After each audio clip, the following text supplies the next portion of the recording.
Support for NPR.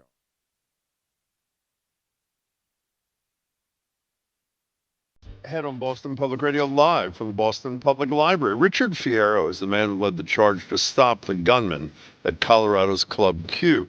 We'll open our phone text lines to talk about acts like his. Could you see yourself rising to the occasion if it meant protecting loved ones and complete strangers? And what do you make of the courage of the small number of unarmed people of Colorado Springs versus 376 armed law enforcement officers in Uvalde who did absolutely nothing? President of FIFA, the man who said the other day he can relate to being gay, disabled, Muslim, and migrant, is also saying he'd be open to letting North Korea host the World Cup. We'll talk about that and what's next for the U.S. after the tie game against Wales with NBC Sports' Trey Casey. It's all to come on Boston Public Radio 89.7 GBH. Live from NPR News in Washington, I'm Windsor Johnston. More details are emerging about the man who carried out the deadly shooting at a gay nightclub in Colorado Springs Saturday night. Army veteran Richard Fierro is one of two people credited for disarming the suspect. He says his military training kicked in during the attack on Club Q. And that's what I was trained to do. I saw him and I went and got him. And when I pulled him down, I told him I was hitting him. I want to kill you, guy. The suspect could face numerous counts, including first-degree murder and potential hate crimes. The district attorney for El Paso County says formal charges have yet to be filed. Democrats in Georgia have won a court victory. NPR's Giles Snyder reports an appeals court ruling paves the way for early voting to begin this Saturday in the state's key Senate runoff race.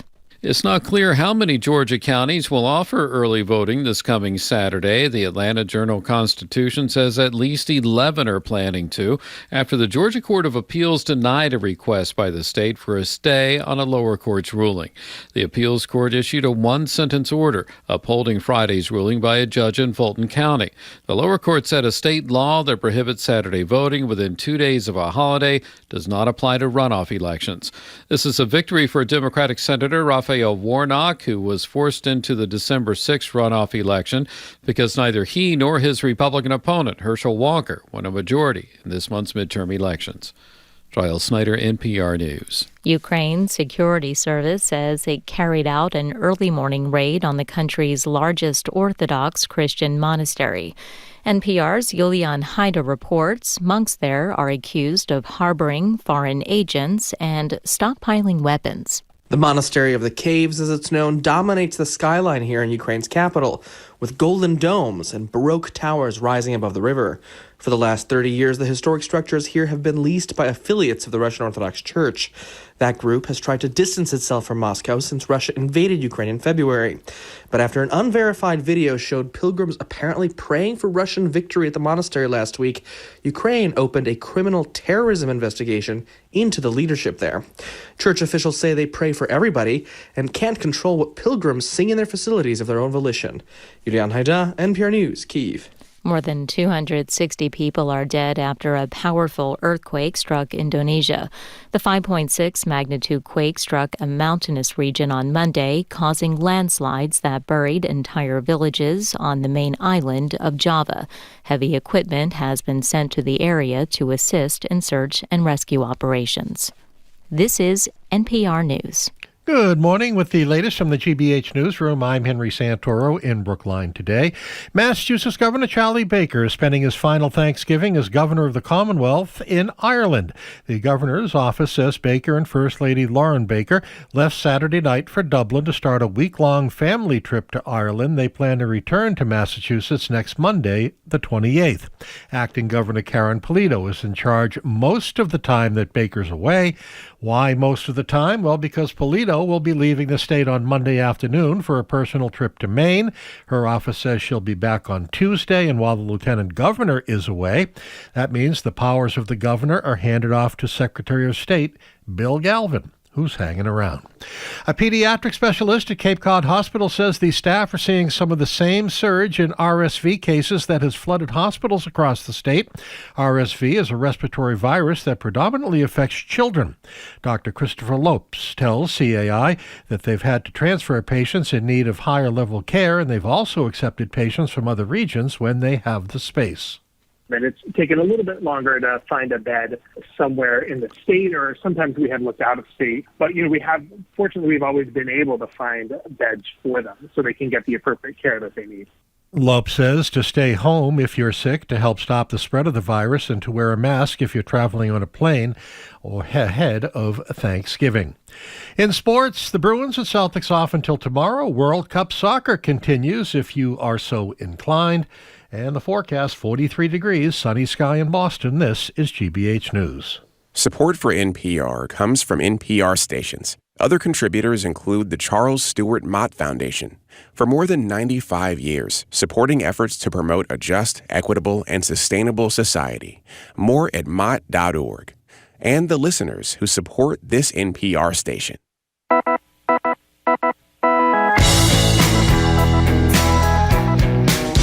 Houston Browdy, I am Marjorie Egan. You're listening to Boston Public Radio 89.7 GBH. We are broadcasting live from the Boston Public Library, or at least Jim is.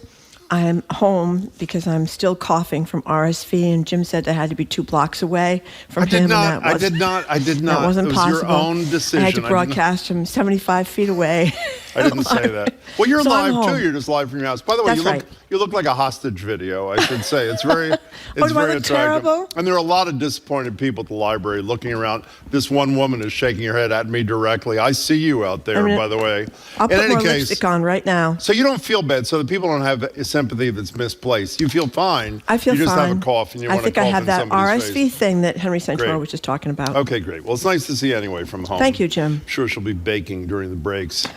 On a much more serious note, the recent mass shooting in Colorado Springs, 5 people dead, 17 injured. Patrons of the nightclub say Club Q was one of the few safe havens for the LGBTQ community in the city, a feeling of safety that was obviously shattered by this violent, hate-motivated attack. The shooting lasted just minutes, but could have been much deadlier. At least 3 of the club's patrons confronted the shooter. Veteran Richard Fierro, you just heard him on the NPR News, charged at the shooter, going for his gun with a second young patron assisting him, and a remarkable drag queen he described, kicking the shooter with high heels. Here's Fierro, a little bit of him last night in a remarkable interview on CNN. I did what I had to do. And honestly, I don't care about myself in that moment. I cared about everybody that was around me, and I cared especially about my family. I'm not a hero. I'm just a guy that wanted to protect his kids and his wife, and I still didn't get to protect her boyfriend. Her boyfriend of 6 years was killed by the shooter. You know, Marjorie and I are struck by the courage of people in moments of terror like this. In interviews, Fierro said his military training kicked in. Then there was the one mother in Uvalde who ran into the school to try to save her children, only to be detained by police, 376 of whom, 376 law enforcement officers standing outside doing nothing. So we want to know, can you imagine yourself doing what these 2 people did? The mother in Uvalde and Richard Fierro and the other, unfortunately, unnamed people who had the courage to confront this shooter. Our number is 877-301-8970 for either texting or calling. You and I were texting each other last night, Marjorie. We both watched John Berman interview this Richard Fierro. I have to say, Yes. It was as electric 10 minutes of television as I've ever seen in my life. Totally selfless, totally deflecting any praise away from him, and apologizing repeatedly that he wasn't able to save his daughter's boyfriend of 6 years from, I think, high school, middle school, whatever, and that he failed the families of the other 4 people who were shot. It was just this amazing act of courage, grace, and selflessness, didn't you think? He repeatedly said he wasn't a hero. He repeatedly said, as you said, he was sorry he couldn't save other lives there. But it was clear from the reports that the gunman was heading toward a patio where many people had fled to try to get away from him, and he came across the room and went after him from behind, and it's just incredible. When you ask, would you do that kind of thing? I think a lot of parents would do it to save their children if they saw their children in distress. You hear all sorts of stories of mothers and fathers climbing over the top of their children to protect them from bullets, or lifting up cars that they could never do were it not for the adrenaline. Yeah, I think we can all relate to that. But this is something that's just extraordinary, and to run across a room and attack a guy from behind, who was a large man, from everything I've read, was incredibly heroic. And he's identified, and as I say, he on this interview last night, I hadn't heard it before, identifies a young man who came to his aid, and he didn't know his name, and I haven't read his name anywhere. And again, this drag queen who just starts kicking, I think at Fierro's instruction, I'm not sure, the shooter in the head repeatedly in an attempt to prevent others from being harmed. It's incredible. Before we get to calls and texts at 877-301-8970, I know you'll know this name because you and I have talked about him repeatedly in the last 15 years. Tell people who Wesley Autry was and what he did on the subway tracks of New York City. Well, he was 50 years old at the time. This happened a while ago, in almost 20 years ago now. 2007.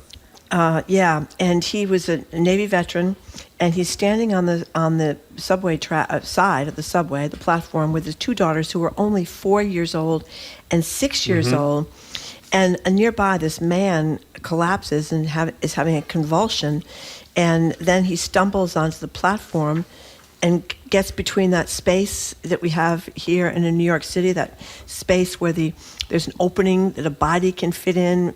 It's submerged. Well, we didn't know a body could fit in until this No, guy. we didn't. But what he did was he heard people scream, and he jumped into the tracks and put his own body above the body of the man who was having the convulsion, and saved his life. And they have that picture of him in the story we get up again this morning about this, where you could see the grease on his hat from where the subway went over his head. 5 cars rode over his head. Yep. And as you say, grease from one of the cars on his head. And he yells up to the people when he says, "We're all right." And I've got 2 daughters up there, though, 4 and 6. Can you imagine they watch their father and let them know their father's okay? So, a lot of times it is veterans. It's this Army veteran. In the case of Colorado, this man was a Navy veteran, Wesley Autry, the 50-year-old construction worker. And the Clint Eastwood movie, remember about the train that was heading to Paris? It went through Belgium. And the Air Force and National Guard guy and a third civilian actually took down a shooter as he came out of the bathroom with no shirt on and an AK-47 around his, is that the AK, what do you call them? AR-15s, long rifle, an assault weapon. Assault weapon, yeah. Was around his shoulder, and they took him down. So a lot of times it is veterans who are trained, in combat. 877-301-8970. But by the way, while both of the people we're talking about today, we don't know anything about the young man, we don't know anything about the drag queen, and there are tons of stories you've read, we've heard about, where people are not veterans who just rise to the occasion. Amber in Worcester says, "I cannot say honestly if I would intervene in a human situation, but I have run into the middle of chaos when a greyhound was being attacked by another dog." By the way, she says, "Feel better soon," Marjorie. Thank you. One thing we should point out is Juliet Kimes got a great piece in The Atlantic, our colleague who comes on with us on national security issues, talking about other people who've done this and died. A 21-year-old Riley Howell in a shooting at the University of North Carolina in 2019. Kendrick Castillo killed in Colorado, lunging at a shooter that was who was his classmate, actually. Alicia Dickin, 22. He pulled out a handgun and killed the shooter, and that added to the argument that you hear from pro-gun rights people that talking about a good guy with a gun. 2 of them died. 1 of them took the shooter down. But she was talking about the advice we always give to people in these situations, which is run, hide, and fight. Fight is the last resort in that order, right? She's wondering whether the order should be rearranged because fighting can stop the shooter. Before we get to your calls, here is a little bit more sound from CNN last night. Richard Fierro recounting what happened. Here he is giving credit to one of the drag queens for helping him keep the attackers subdued. I'm beating this guy. This guy's trying to wiggle. He's trying to get his ammo, his guns. And one of the performers walked by or was running by, and I told her, kick this guy. And she took her high heel and stuffed it in his face or his head or whatever she could hit. Okay? This is in Colorado Springs, man. Well, there are a lot of people like that who are texting us. Aiden from Vermont says, if I were in any sort of situation like that where there was someone physically hurting another person, I'd do whatever I could to stop them. It's not even something I'd think about. I'd just react. L from New Hampshire says, I have every reason to believe I would charge right in. As a middle school teacher, I've been trained for years. In my personal life, I've jumped in to provide medical aid, including CPR on a number of occasions. Teachers are combat ready. Unfortunately, I'd like to say as definitively. That's a great point about teachers. That's a great point about teachers because they have acted to save their classroom kids in all sorts of these situations. Can you say with the same level of certainty as Aiden from Vermont and Elle from New Hampshire say that you do the same thing? No. Nor can I. I mean, I can't. wish I could, but I can't. Kevin in the car, you're first on Boston Public Radio. Thanks for calling. Hi. Hi, how are you? Excellent. I just wanted to say, this was told to me many years ago when I was big in adversity. Those said to me, you never know how people will react to adversity. The same flame that melts butter hardens the egg. Say that again, please. Kevin, can you say that again? I lost you. Say it one more time. The same flame that melts butter hardens the egg. Mm-hmm. I couldn't hear what he said. Well, we have a rotten connection. We have a rotten connection, Kevin. My apologies. But the gist of what Kevin said, if you heard the first part, is you never know what you're going to do. And I think you don't know what you're going to do. I mean, you imagine being in a room like that with this guy doing what he was doing. You know that other people have been killed or at least horribly injured. And I don't know if it's reflex or whatever it is, but I mean, these three people did an amazingly brave set of things. It's just incredible. One of the texters is reminding us of Flight 93 on 9/11, that's a good one. Yeah. When a bunch of guys got up and rammed the cockpit on an effort to keep them from turning around, and that was expected they were going to go back to Washington, D.C., right, and land on the White House or some other place, and they stopped them, and they ended up landing in that field in Pennsylvania. Rachel in Brookline, thank you for calling.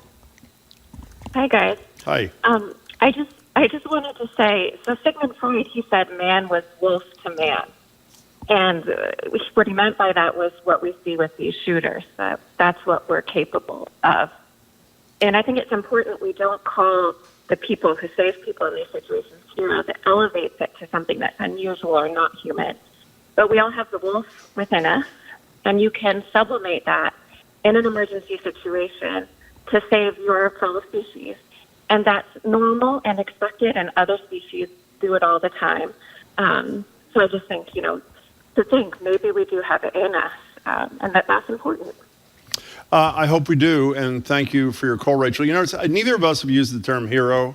It is grossly overused in the media, but this may upset you, Rachel. He's a hero. This guy is a hero. I do too. And maybe it connotes something that you don't want it to connote. I know you're not criticizing him at all, but I don't know what heroic is if this is not heroic. I mean, he is otherworldly great. Rachel, thank you very much for the call. 877-301-8970. This happened after Transgender Day of Remembrance. I don't know if this is true, but two texters are saying, as news is coming out, we'll check it, that the helper, with the high heels, the drag queen, was actually not, but a trans woman. So we'll check that out. Yeah, but very little is known. I saw that too, but it came from a place I've never heard of.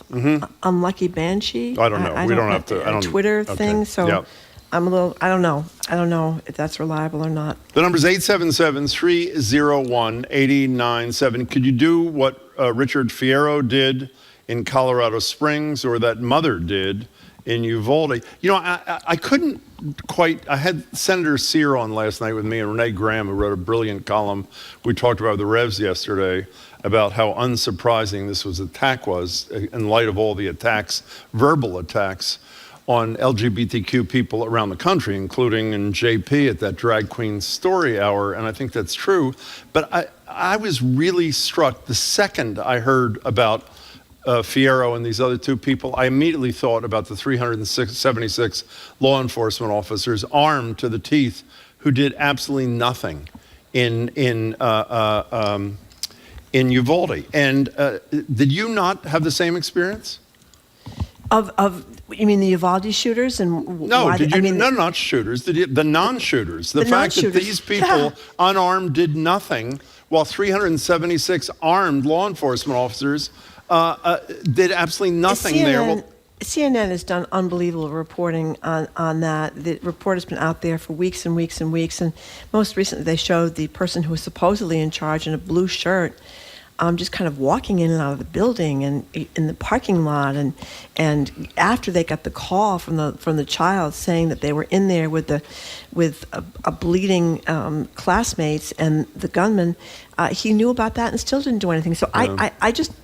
I mean, if your police officers are incredibly courageous, and I can't imagine doing what they do, but if you're not willing to protect people, you probably shouldn't be a police officer. Yeah, especially for 376 of you. By the way, that report that you talked about, Senator Julian Sear is actually tweeting to us and says the one, and I would say he's a pretty good source, the one who saved, this is one of the survivors, my life and stomped the shooter's face was not a drag queen, a trans woman.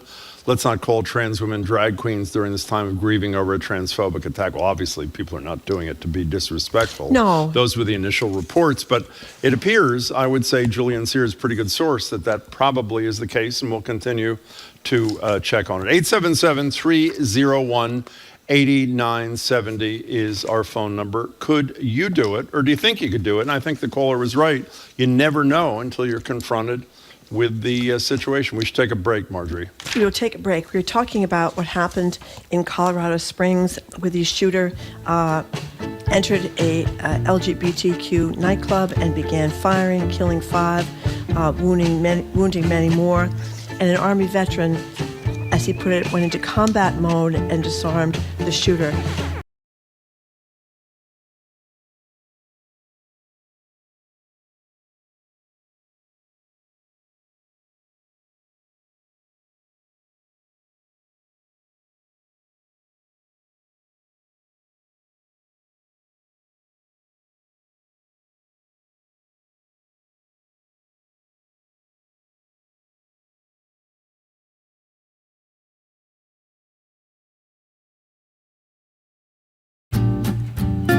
Jim and Marjorie are taking a break on Thanksgiving, but you can still invite GBH to your table.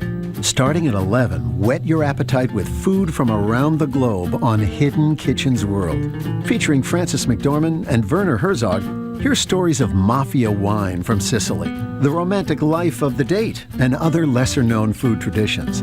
Hidden Kitchens World, Thursday from 11 to 2 on GBH 89.7. Support for our programs comes from you and Mass General Cancer Center, dedicated to providing compassionate care and cancer specialists who are experienced in the cancer you have. When you hear the word cancer, their team is ready. Learn more at massgeneral.org/cancer. And Mass General Brigham Health Plan. Always Health Partners is now Mass General Brigham Health Plan, committed to providing all their expertise, innovation, and compassion with you every day. You can follow them on social at MGB Health Plan.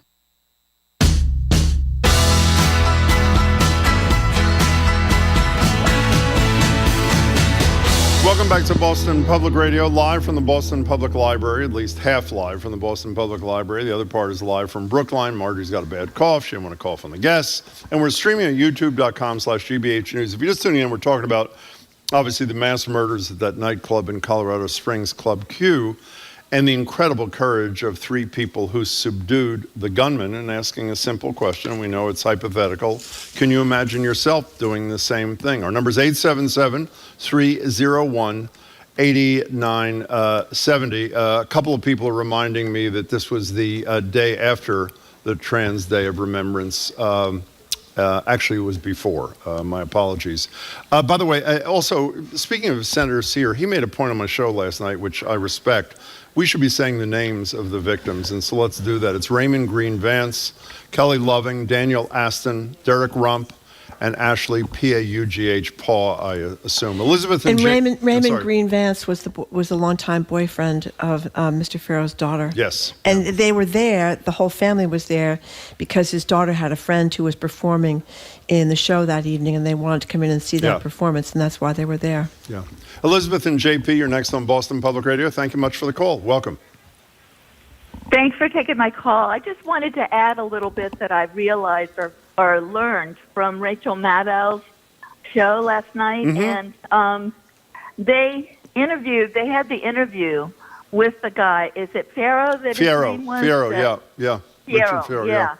And one of the reasons why he was so ready to do what he did, although granted it was a very brave thing to do, but he served several times in wars. Iraq and Afghanistan. Militarily. Yeah. Iraq and Afghanistan. Yeah. And to him, he even said in his interview, I'm not a hero. All my loved ones were there. I didn't want this guy to kill my loved ones, my family. And it was very moving that he was willing to do that. And, and then he wrestled this guy down. I mean, he knew what he was doing. He did know he was doing it. Could I do it? No. Well, yeah, but I should say, you said, could you do it? No. And we have, again, I don't know. We have no information that the two people who helped him had military training or any background. All they had was concern for fellow human beings, as far as I know. But you're right, Fierro is an amazing character. And if people haven't seen or heard the interviews, we played a clip or two. You should check them out. Elizabeth, thank you very much for the call. 877-301-8970. Here's what Mr. Fierro said about the situation himself, that he held the man down and slammed the pistol down in his skull in that space between the tactical gear where he could get at his skull.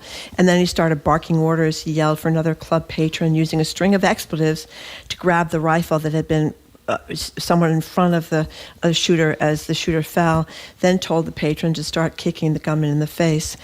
He said a drag dancer, and many people have said that now it's reported to be a trans woman, but in any case, Mr. Fierro thought it was a drag dancer and ordered her to stop the attacker with her high heels, and he kept pummeling the shooter, and he thought and they were exchanging expletives back and forth, he and the shooter. At a point he thought the shooter may have died because he stopped struggling. Then when he was asked what caused him to act, he said he had no idea, perhaps the old instincts of war. And he talked in one of the interviews too that he had seen a lot of combat, seen explosions and endured rifle exchanges, but he said he never expected to be facing a situation like this in a nightclub in Colorado Springs.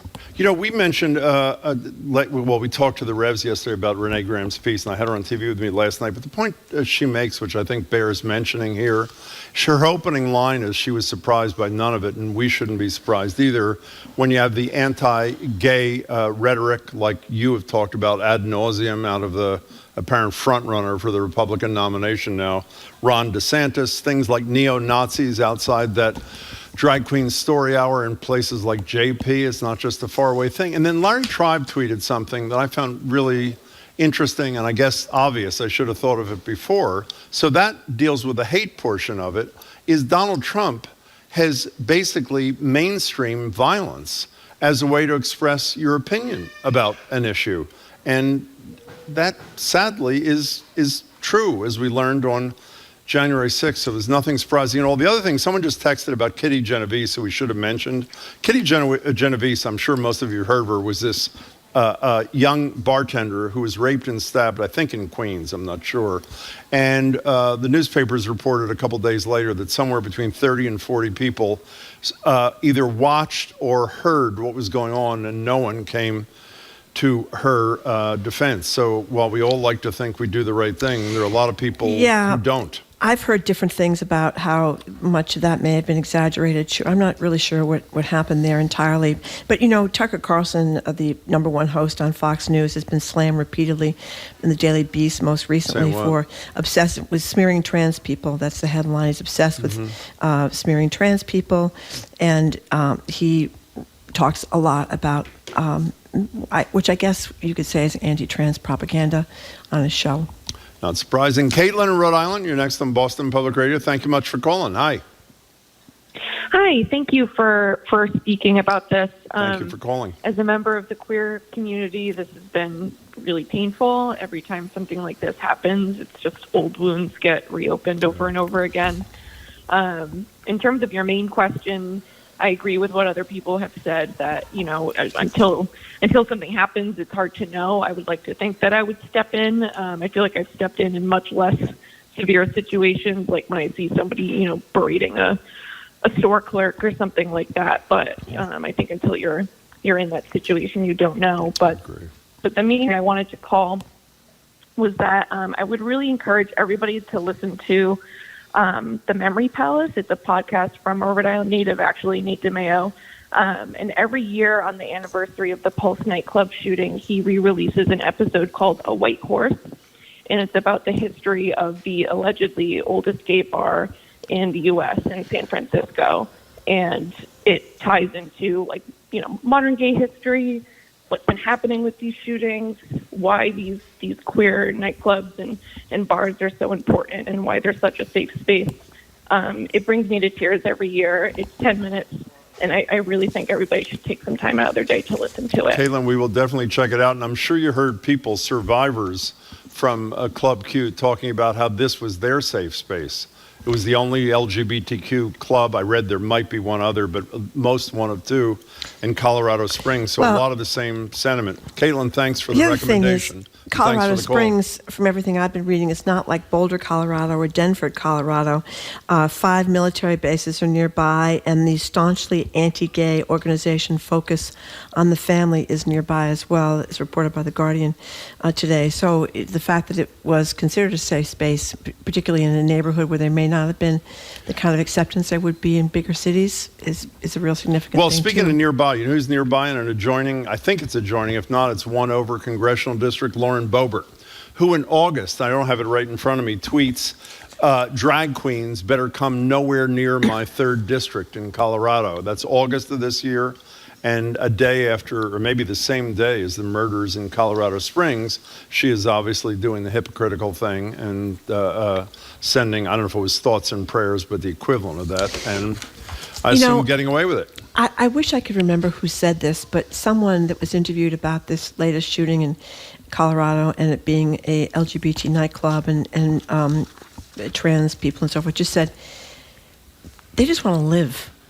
They just want to live. People just want to live. What is wrong with that? I mean, go about your life, be able to live as who you are, and be left alone. Well, it's too convenient a target for people like DeSantis and others, so they're not going to be able to just live. George in Dorchester, you're next on Boston Public Radio. Thanks for calling. Hi. Hi, thanks, Jim and Marjorie, regular listener. Thanks for highlighting this topic. Thank you. I think, as a people manager at an entertainment company, I have a lot of people on my team asking, how does this impact members of the queer community and how they can support? As an out gay man living in Boston, which is, a blue bubble, I tell my straight friends and those around me that the biggest lift, or the smallest lift with the biggest return that allies can do is just checking in with their queer friends, trans, gay, anywhere on the spectrum. And I think shows like this highlighting how impactful this kind of event is, it's just so critical to keeping us in the mainstream. And I just appreciate that both of you take a perspective that allows people to call in and highlight some of these tragedies and how people can support and help by giving back. So thank you. I think it's terrific advice, George, and I'm glad you chose the show to give it. Thank you very much for your call. We have time for one more. Where are we going, colleagues? We'll tell you in about 1 second at 877-301-8978. Where are we going, Marjorie? Jonas from Northborough. Thank you for calling. Hello there, Jonas. Hi, Jim and Marjorie. I very much enjoy your show and listen a lot. Thanks. Thank you. This is a great topic, and it's awful what happened in Colorado, and awful the terrible things that happened to the LGBTQ plus community. And I want to, I admire the bravery of the people who helped to stop the shooter. Yeah. But I want to say I've heard a few people say, well, it was that he had military experience, and I'm not minimizing that. That was very good, but there's a lot of people out there who don't have military experience and just step up and do the right thing. Totally and right. I guess I am patting myself on the shoulder, but when I was much younger in college, I was working a summer job, and I was walking down the street with a friend, and I heard a woman screaming, and we went running over, and there was a woman hanging out of a car with a guy hitting her, and I just went over and pulled him off, and he stood back and I stood back, and the woman came over and stood behind my friend and myself, and soon the guy just walked off, and I was quaking because I'm not a fighter, but I just reacted. At the time, he probably would have beat me up, but it was just a reaction at the time, and that's it's that fight or flight thing. And when I heard somebody screaming, it was just act. Well, So, Jonas, I think I speak for everybody listening to the show right now, and Marjorie as well, who would hope that we'd do what you did, and we'd probably be quaking too. But congratulations to you. You surely did the right thing, and we're glad you shared the story with us. Jonas, thank you so much. Debbie in New Hampshire, before we move on, points out something. She says one thing that struck me was the humanity shown to the shooter by Fierro.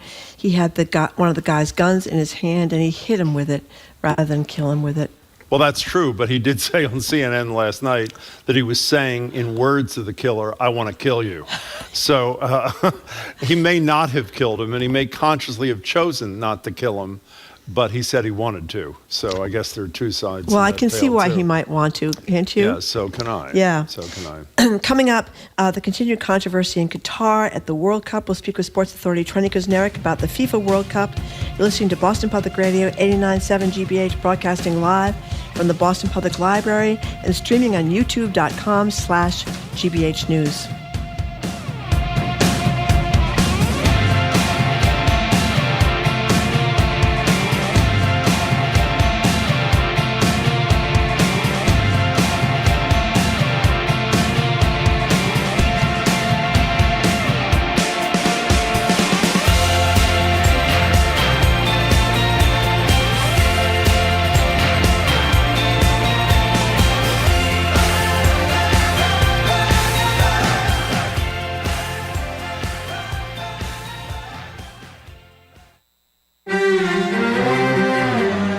State laws have put limits on abortion options for many women. That's increased the sales of mail-order abortion pills from the Netherlands. Telemedical abortion care, so abortion care with pills through the mail, it's now officially allowed by the FDA. I'm Marco Werman. That story next time on The World. This afternoon at 3, here on GBH News 89.7. Support for GBH comes from you.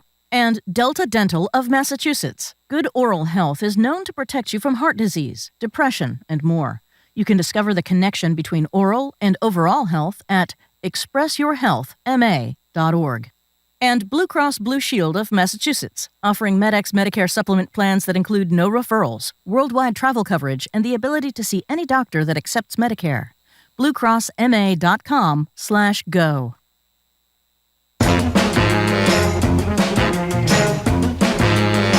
Welcome back to Boston Public Radio. Jim Browdy live at the Boston Public Library. Marjorie live at her house in Brookline because she's got a bad cough. We are streaming on youtube.com/GBH News. Speaking of YouTube, Lynn on YouTube posts, "Too bad Marjorie has blurred her background. I was looking forward to seeing the hole in her wall." And A on YouTube posts, "It looks like Marjorie is broadcasting from heaven.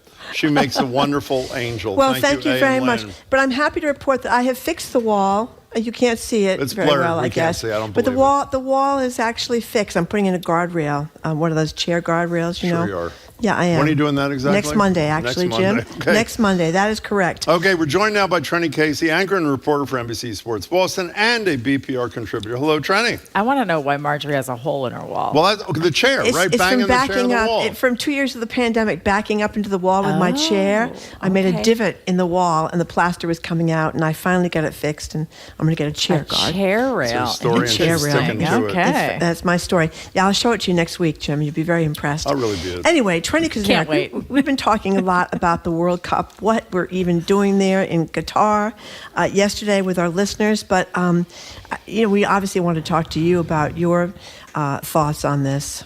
It's like one thing after another, right? The thing I thought, guys, I'm going to work backwards a little bit.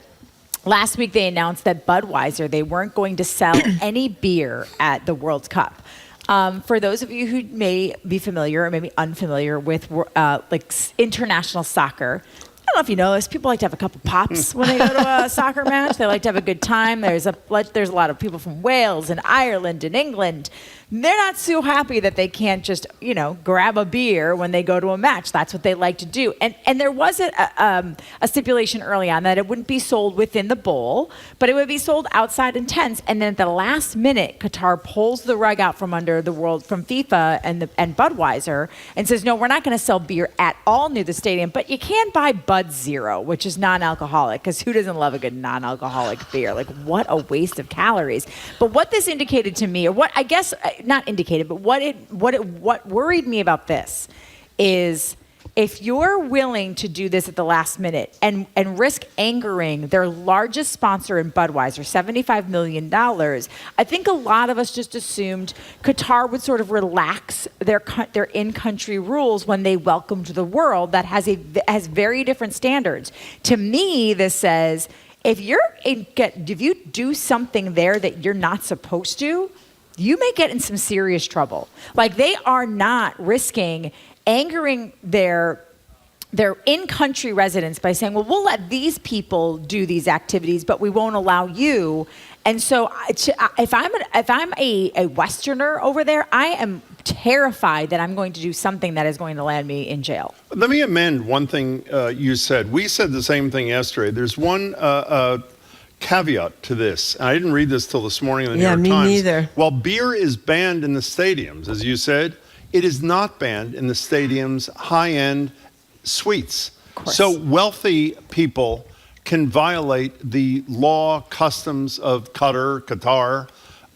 They can violate them, but everybody else is subject to the ban. What I do wonder, I didn't know that. What I as do well? wonder is, do they, though, in those suites have the same rules? So there's also a rule in Qatar where if you are drinking, they put a bracelet on you, and they monitor. They make the decision, are you too intoxicated to leave? I actually like that. I'm fine with that. But I mean, if you're just not walking around, So I don't know if that also applies to the rich and famous and wealthy. I'm not sure. It's just bad all around. And I don't know if I think you guys sent me this story this morning in The Guardian.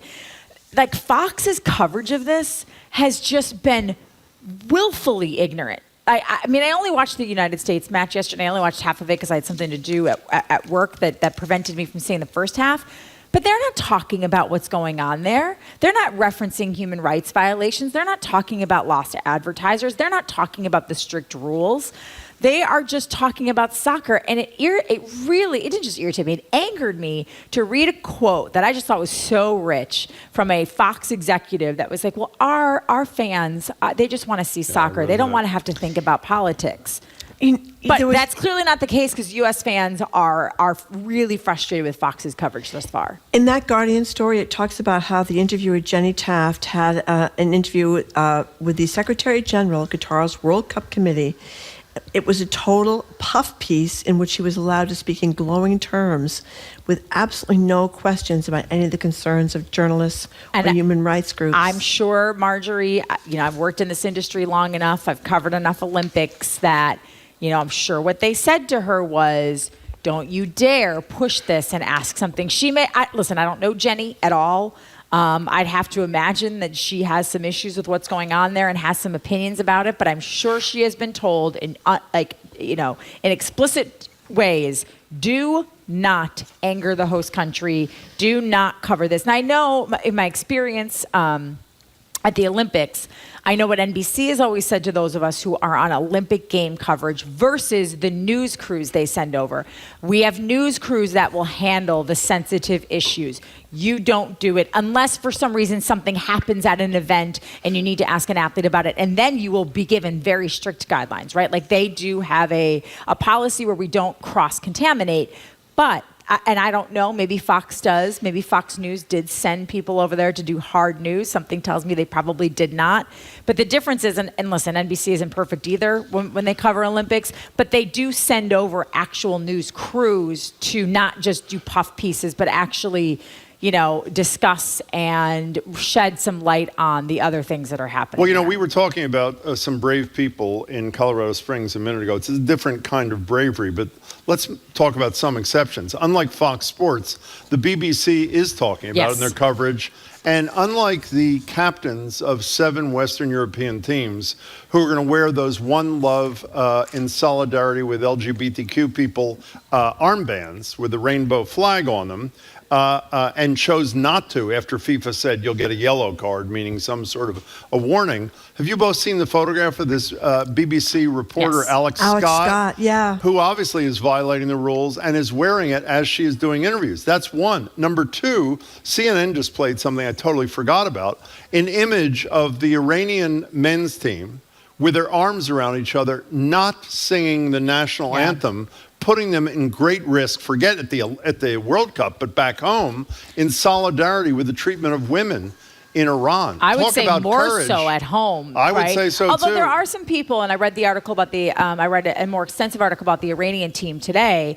They also met with the president of Iran before leaving. So there are some people saying, hold on a second here. You meet with this guy and you do all the pomp and circumstance and we're so proud, and then you go here. So, but I still think it takes a ton of bravery because, we've seen what has happened. I think it was the climber? It was a female athlete who was participating internationally and didn't wear her hijab while competing. She's disappeared, right? She is once she was back in country, I don't think she's disappeared. I think she's being held, and it's like, one of these videos similar to the Chinese tennis player who gets up, in front of like a blank background and says, oh no, everything's fine, I'm okay. But her and I think her father as well have been imprisoned in Iran. So these players, it doesn't matter because also, all due respect to Iran, they're going to be lucky to win a match, if at all. They're probably not going to get out of group play. So it's not as if this is going to be a World Cup winning team. It would not surprise me if they are then subsequently punished when they return to their country. Do either of you remember? If not, Jamie, could you check it out? There was a team, not for political reasons, that lost a match about 10 years ago that went back to their home country and were all executed. Do you remember that? Wasn't it a South American country? I don't remember. Can we check that out? Executed? Yeah, Yes. I believe executed. Yeah. Well, you shouldn't have lost the match. Trini Kucera, can I ask you a quick question about the FIFA in general? They've been under a cloud, many investigations, allegations of all these nefarious things going on, and now they're in the middle of a controversy, even though the World Cup is continuing. So you have the news that FIFA President Gianni Infantino apparently thinks it's okay to take the World Cup to North Korea. It's unbelievable, right? So the sense is that there's no idea that maybe they're doing awful things and that maybe they should reform. And do we just keep going? Or? Yes, we keep going. Well, here's the other thing, too. Again, similar to the comment from Fox that just made me I think to myself, are you kidding me? Really, that everybody just wants you to stick to sports? Have a backbone, Fox. No one's asking you to talk about the entire time what's happening there, but you could certainly mention. I think it's clear Fox has kind of lost its way in general. Yeah, maybe they don't really care. But then when I read also from this FIFA president, who, by the way, from what, and I don't, I'm not as plugged into soccer as I am to other sports, but it sounds like he's going to get reelected as the FIFA president. He says in this, well, it's, we're not political. We're all about unity and bringing people together. And I sent it to Jamie and Zoe and Aiden, and I said, this is the most rich statement I've ever read in my entire life. You're not, of course you're political, because if you weren't political, you wouldn't take money money from these oil-rich countries to go host a World Cup that should not even happen there. It's all tied to politics. It's all, you go and talk to politicians all the time. So to feign ignorance that it's not political and we're just here like Coca-Cola ad during the holidays just to bring everybody together is complete and total BS. Like like this idea that we can just put into a box, into containers, sports and politics and human rights is infuriating to me, because you clearly can't, because there are athletes on the field who are affected by these policies. Like, let's say, for argument's sake, that they go to North Korea, and I will tell you this, if Budweiser and some of these advertisers finally say, forget it. We've won too many times, like, fool me once, shame on you, fool me twice, shame on us. If they pull out and say, you keep going to these places, you're not getting our money, that's what will change. So the Budweisers of the world, I don't even know what they're, Qatar Airways is, I think, a big... huge sponsor. But these major corporations have to say, no, we are not putting our dollars down if you keep going. Could you imagine in North Korea? Could you talk about a team getting executed? Could you imagine if the North Korea team goes and doesn't play well, what could possibly happen to them? We know what happens in North Korea. Like, it is mind-boggling to me that this man, who you have to imagine is highly educated, thinks that it's okay to get up in front of a press conference in a country where they still have flogging and stoning and say, oh, we just bring everybody together. Really? Are you really bringing everybody together? Like, how are you bringing everyone together when you are now telling your athletes that things they normally do, like wear an armband in solidarity, which isn't really, there's usually a minor violation, like a fine for not wearing the kit that you're supposed to. Kit's the outfit, right? Kit's the outfit, sorry, yes. Kit is the entire, like the shorts and the shirt. Jim, but now you're saying he'll get a yellow card, and you're not doing it because FIFA thinks it's wrong. You're doing it because the country that you allowed to host this does not want to be shamed worldwide. It is shameful and it's awful. What were you going to say, Marjorie? It's really frustrating. I was just going to say our staff looked it up. It was Iraq, where the soccer players were tortured by the Saddam Hussein regime for losing matches. Well, actually, there was a guy who did what is it called? An own goal, when you kick it in your own net? Yes. Who was killed when he went back to Colombia in 1994. I knew there was a South American company. Oh, my God. Or country, excuse me. Yes. Well, you got to go. Listen, this whole show is depressing me. Jamie, could you do something? You just mentioned you won't get fooled again. Can you find George W. Bush's infamous trying to repeat the won't get fooled again thing? It'll lighten the mood here. Speaking of not lightening the mood, Jaylen Brown, who I have to say I admire a lot. I've always admired. This is a guy who drove himself, plays for the Celtics, for those who aren't sports fans.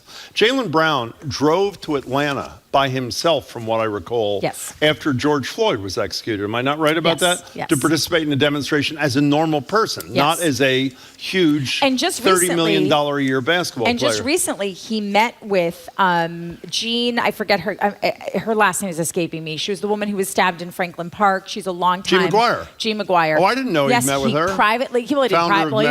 He didn't privately meet with her because he posted it all over his Twitter, but he met with her and then posted it all over Twitter, about being involved in Metco and helping these communities and all these great civil rights things. And then, Jim, if you want to continue. Well, you can explain. Let me just play some sound first. Kyrie Irving, as you know, is the player. He played for Cleveland, the Celtics for a minute and a half, and now he's for the Brooklyn Nets. He got in trouble most recently because of some anti-Semitic things he retweeted. We've talked about that ad nauseum. And to show how getting suspended for 8 games can have an effect on your sense of morals, here he is. He issued a profound apology in front of cameras a day or two ago, but we're first going to play you how he initially handled questions about these acts of anti-Semitism. Again, before and after. Here he is. Great, so let's move on. Let's move on. Anti-Semitic Let's stuff. Move on. Don't dehumanize me up here. I'm not doing that. I'm another human being. I can post whatever I want, so say that and shut it down and move on to the next question.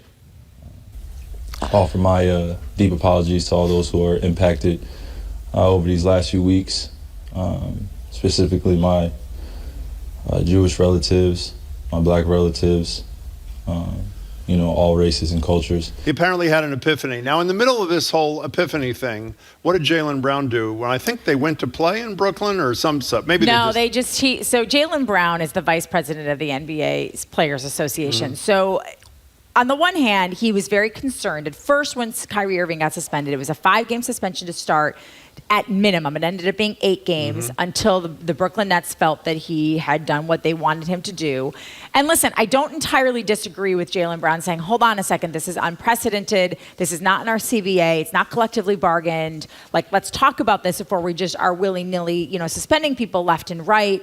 But then he took it, to me, like a step too far where, for one, when Kanye West was tweeting anti-Semitic things, he didn't drop Donda Sports right away. He had to succumb to pressure before dropping Donda Sports.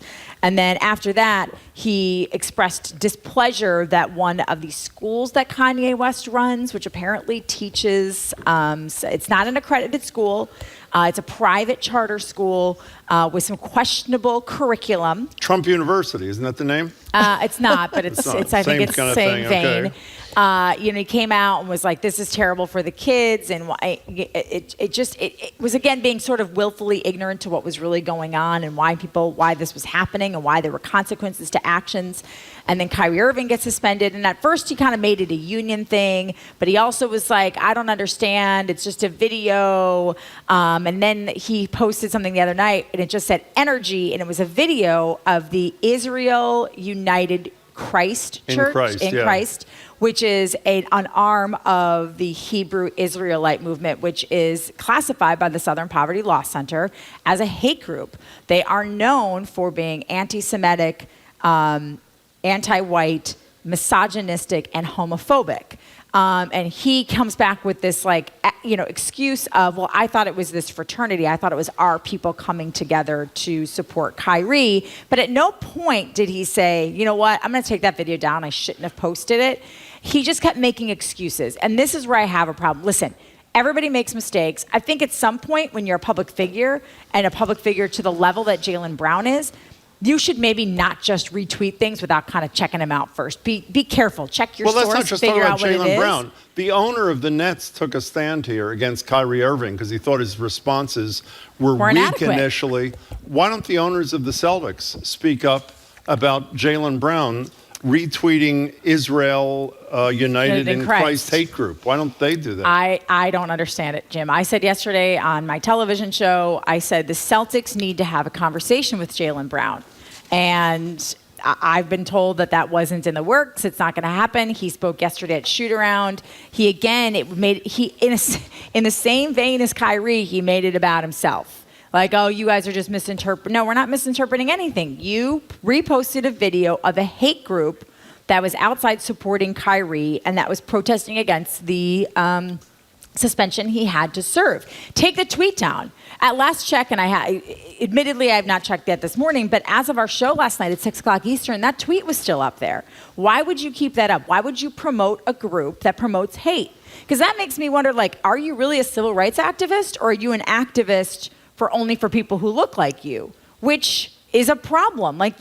Civil rights aren't all in tiny little boxes. Civil rights are for all marginalized human beings. And that includes women and black people and indigenous people, go on and on and on, LGBTQ. You can't just support one and call yourself a civil rights activist. You know what the problem is? After you do the World Cup, you do the NBA here, we know about concussions and sexism and sexual harassment and sexual assault, obviously, in the NFL. So the only thing left we can watch is pickleball. I mean, really... Sweeping the nation. Really, what can you watch except pickleball? No scandals yet, are there? I don't think. I know. I was going to say the NHL, but the NHL has a ton of scandals with harassment and hazing. How about the guy the Bruins signed? Hold on for a second. We only have 30 seconds. Margaret. Okay, what could a pickleball scandal possibly be? I don't know. Give it time. Oh, there'll be something, Marjorie. I mean, it's sports. Something will happen. Let's end on a high note. What is Canned cranberry? Yes or no? No. Oh, God, come on. You guys, we are done. We have one of the leaders of America's Test Kitchen in a minute. We'll ask her that question. Okay. Good to see you, Trenny. We've been speaking with NBC Sports' Trenny Casey. Coming up, got a Thanksgiving kitchen conundrum. We've got one of the best recipe testers in the game, Bridget Lancaster of America's Test Kitchen, to help you work out the kitchen kinks ahead of Thanksgiving. You're listening to Boston Public Radio 89.7 GBH, broadcasting live from the Boston Public Library.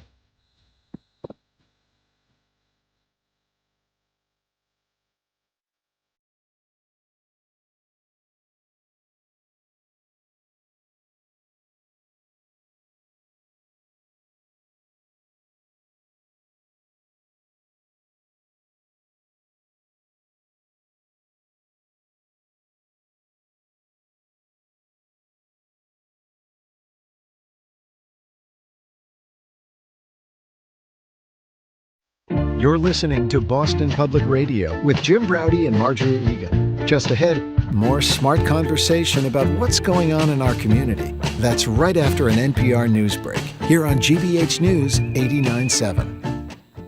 Funding for our programs comes from you and the Office of the Massachusetts State Treasurer. The Unclaimed Property Division is holding unclaimed funds for the citizens and businesses of the Commonwealth. You can see if you have unclaimed money at findmassmoney.com.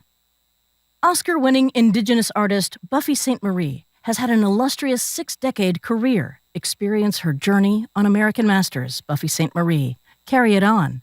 Tonight at 9 on GBH2. Trusted. Local. News. This is 89.7 WGBH. WGBH HD1 Boston. Online at gbhnews.org. Boston's local NPR. Ahead on Boston Public Radio Live from the Boston Public Library, just 2 days out from Thanksgiving. Worried about what to do with that turkey in your freezer? We've got chef and host Bridget Lancaster from America's Test Kitchen to put you at ease. She'll take our questions and yours, 877-301-8970. Then it's GBH Executive Arts Editor Jared Bowen, fresh from a whirlwind visit to Broadway. Then we're looking to the Ocean State with Ted Nesi from WPRI. Here to talk about the political rise of former governor of Rhode Island, Jimmy Raimondo, and U.S. Senator Sheldon Whitehouse, the lead crusader against dark money between justices for the United States Supreme Court. Then it's CNN's John King for the latest out of Washington, and we'll end by opening the phone and text lines to ask you about the correct time to start stuffing yourself on Thanksgiving. It's all ahead on Boston Public Radio 89.7 GBH.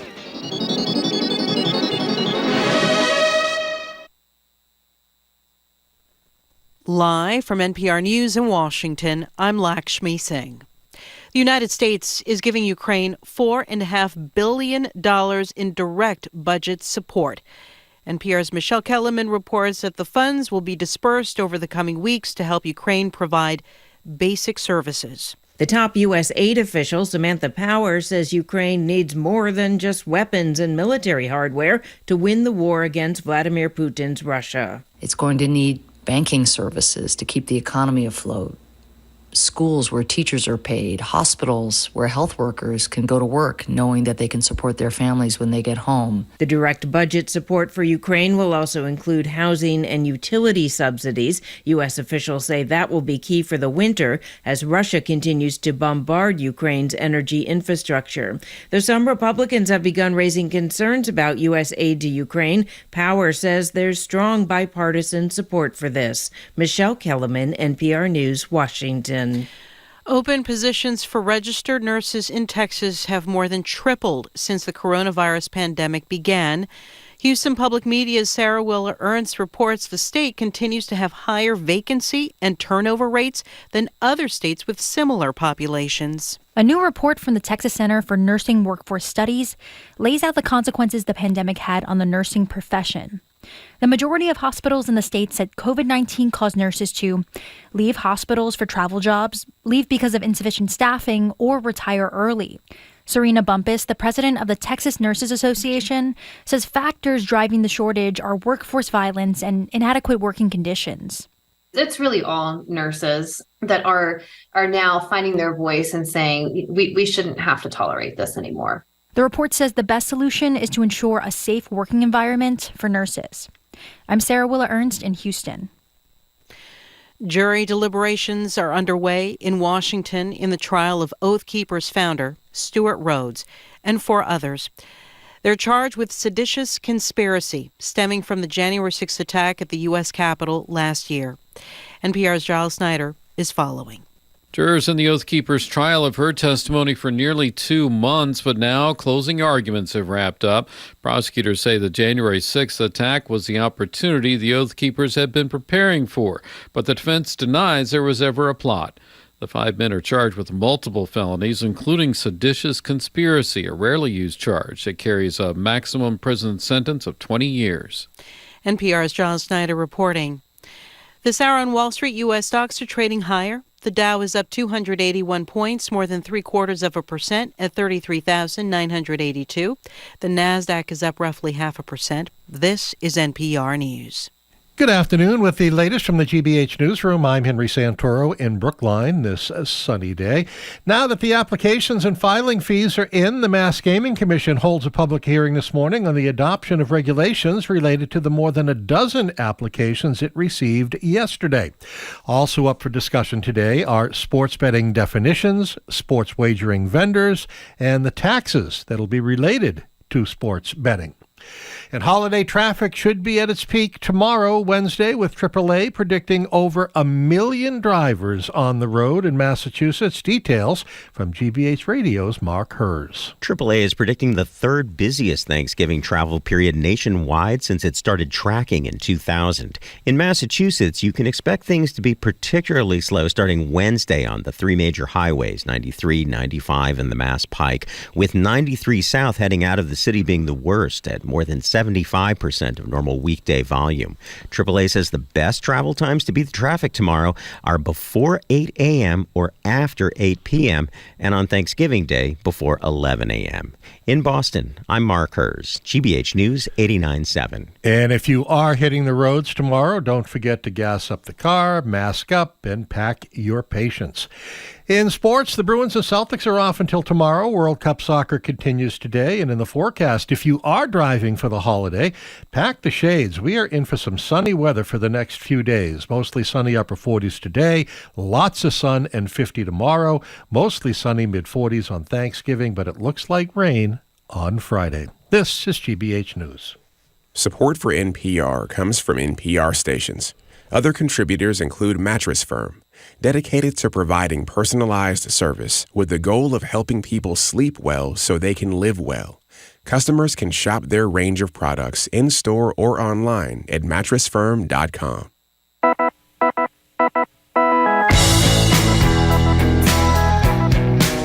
Eastern Browdy, I am Marjorie Egan. You are listening to Boston Public Radio, 89.7 GBH. Jim is live from the Boston Public Library. I am home because I'm coughing a lot. I want to cough all over our guests or all over Jim, who didn't want me near him. No, that's not true. That is totally not true, but go ahead. It's true. But we are streaming on youtube.com/GBH News. Hello again, Jim. Hello again, Marjorie. And by the way, before we introduce our next guest, I should say, when you tease something, you always have to honor the tease. And I forgot. Remember when Trenny said, fool me once, that thing? That's right. I mentioned the greatest recitation of that was obviously former President George W. Bush. Here is George W. Bush attempting to use that in a speech. Here he is. There's an old saying in Tennessee, I know it's in Texas, probably in Tennessee, that says, fool me once, shame on you. If fool me, we can't get fooled again. Exactly. Thank you. Thank you, President Bush. Well, that has lightened my mood, as will this. We're 2 days out from Thanksgiving, which means it's time to start furiously Googling turkey recipes, maybe watching a video or two from America's Test Kitchen like this one on how to make turkey confit, whatever that is. Exactly. Well, we don't have that sound, but you would have loved it. Okay, so maybe it's a little too late to make the perfect turkey confit or to play a soundbite. But for those of us who are willing to cut some corners to get everything ready for Thursday, our next guest is here to help calm your nerves. Joining us now at the Boston Public Library, Marjorie, to work out any and all kinks in the kitchen is Bridget Lancaster. Bridget, of course, is one of the women whose voice you just heard. She's the co-host of America's Test Kitchen on PBS and executive editorial director at ATK. Bridget, it's fabulous to have you here. Thanks so much. We're thrilled to have you. Happy Thanksgiving. Now, we have some things to ask Bridget, but if you have a question or something and you're panicking with 2 days to go, you can text her or give her a call at 877-301-8970. Take it away, Marjorie. Well, again, my apologies for not being there in person, Bridget, but I'm going to do my best from home. So I think I am a procrastinator. I'm a terrible cook. I empathize with people who find themselves having procrastinated. It is now Tuesday. Thanksgiving is Thursday. They're having 10 people over to the house. What do you do if you've waited this long to get your act together? Oh, boy. Well, you got to check into a hotel and change your name. That would be the first thing I would do at this point. No, if you are working with a frozen turkey at this point, you better start defrosting because it's about 30 minutes. You want to take a frozen turkey, put it in water, cold water, 30 minutes per pound. Change it every 30 minutes until it defrosts. Oh. So if you don't have a turkey, make sure it's fresh. You don't want to get a frozen one. But there's lots of stuff you can do. We are so blessed to live in Boston, where there are great bakeries and great restaurants that you can pick up sides and things like that. So you don't have to take on the full load yourself. Or you could just check out our website, americastestkitchen.com. And I'm a member of whatever that thing. What's that thing called where you join and you get all these recipes and video? What's that thing? All Access. All Access. Yeah. I have All Access. Yeah. It was a gift and it's fabulous. Now let me ask you, if someone calls, let me do a hypothetical in the next few minutes, and says, let me make this up. I don't know. I've made a turkey once in my life, and I've never baked a pie. Can you imagine somebody like that, Marjorie? Okay. That's me. Oh, it is that's you. That's right. I should okay. say. Whatever That it is I. Okay. Yes. So Marjorie has made Very one bad. turkey in her life, never baked a pie. That's right. It's 2 days away. She isn't having people over, but let's assume she was. It will never happen again. You'd say, call your nearest restaurant and order out. Is that what you'd say? Yeah, I would. Well, actually, there are some pies that you can make that are pretty easy. Like what? Well, even our apple pie. As long as you have if you have a food processor, a pie dough, which is what people get really, that's the hiccup for making pie at home, is the pie dough, then you're all set. But you can also feel free to go to the supermarket and pick up pre-made pie dough. If that's the thing that's preventing you from making a homemade pie, go buy it. Is that the thing preventing you from making a homemade pie, Marjorie? I haven't even thought about making a homemade pie, but I want to know, though, how is the store-bought pie dough? Is it acceptable? It is acceptable on Thanksgiving. I would add to that, but I think it's, if the two things are store-bought pie dough or no pie at all, I'd rather have the store-bought pie dough every single time. But there are things that you can do to it. You unroll it, and you can actually roll it in graham cracker crumbs instead of flour, so it gets a little bit of a nutty flavor, or animal cracker crumbs, things like that. It gives it a little bit more, dimension and kind of character. You know what's another good question for people that are nervous cooks is if you cut open the turkey and it's still pink inside. Mm-hmm. Yeah, so what you want to do at that point, you want to continue cutting that. So you want to cut it into big parts. So take the legs off, put it on another sheet pan, take the breasts off, and put it back in the oven. You do not want to serve that. And turkey, the breast meat should be about 165. That's the safe cooking temperature. And thigh meat should be around 175. And that can be a little bit difficult to do because of the architecture of the bird. Okay, I want to return to pies in a second, but here's the text. Hello, GBH. Happy Thanksgiving. Please thank Bridget for me. I viewed Julia, that's her colleague, and Bridget cooked turkey that was deconstructed. Looked interesting, so I checked it out. I made the bone-in breast just as they prepared it. It was, capital letters, fantastic, so tender. So today I'm doing the legs and thighs. It's like a book. So I'm going to make my turkey this way from now on. Only takes some planning, but it is so worth it. These women are masters at flavor. That's Sheila from Barry, Massachusetts. That's I thought maybe that was my mom. That is your mom. Does she live in Barry? No. Now, we talked about pies a minute ago, and you were giving people permission to go buy the pre-made pie thing. Every year, Callie Crossley, who's with us, and we have a debate that sometimes gets unpleasant about sweet potato pie, which she is not only a big advocate of, it's only sweet potato pie. That's it. And pumpkin pie, which is my favorite. Marjorie, of course, takes no position. Where do you fall on the sweet potato versus pumpkin pie spectrum? Well, if we're going with a regular pumpkin pie, a lot of pumpkin pies out there just taste like candy. And I think that can be the problem.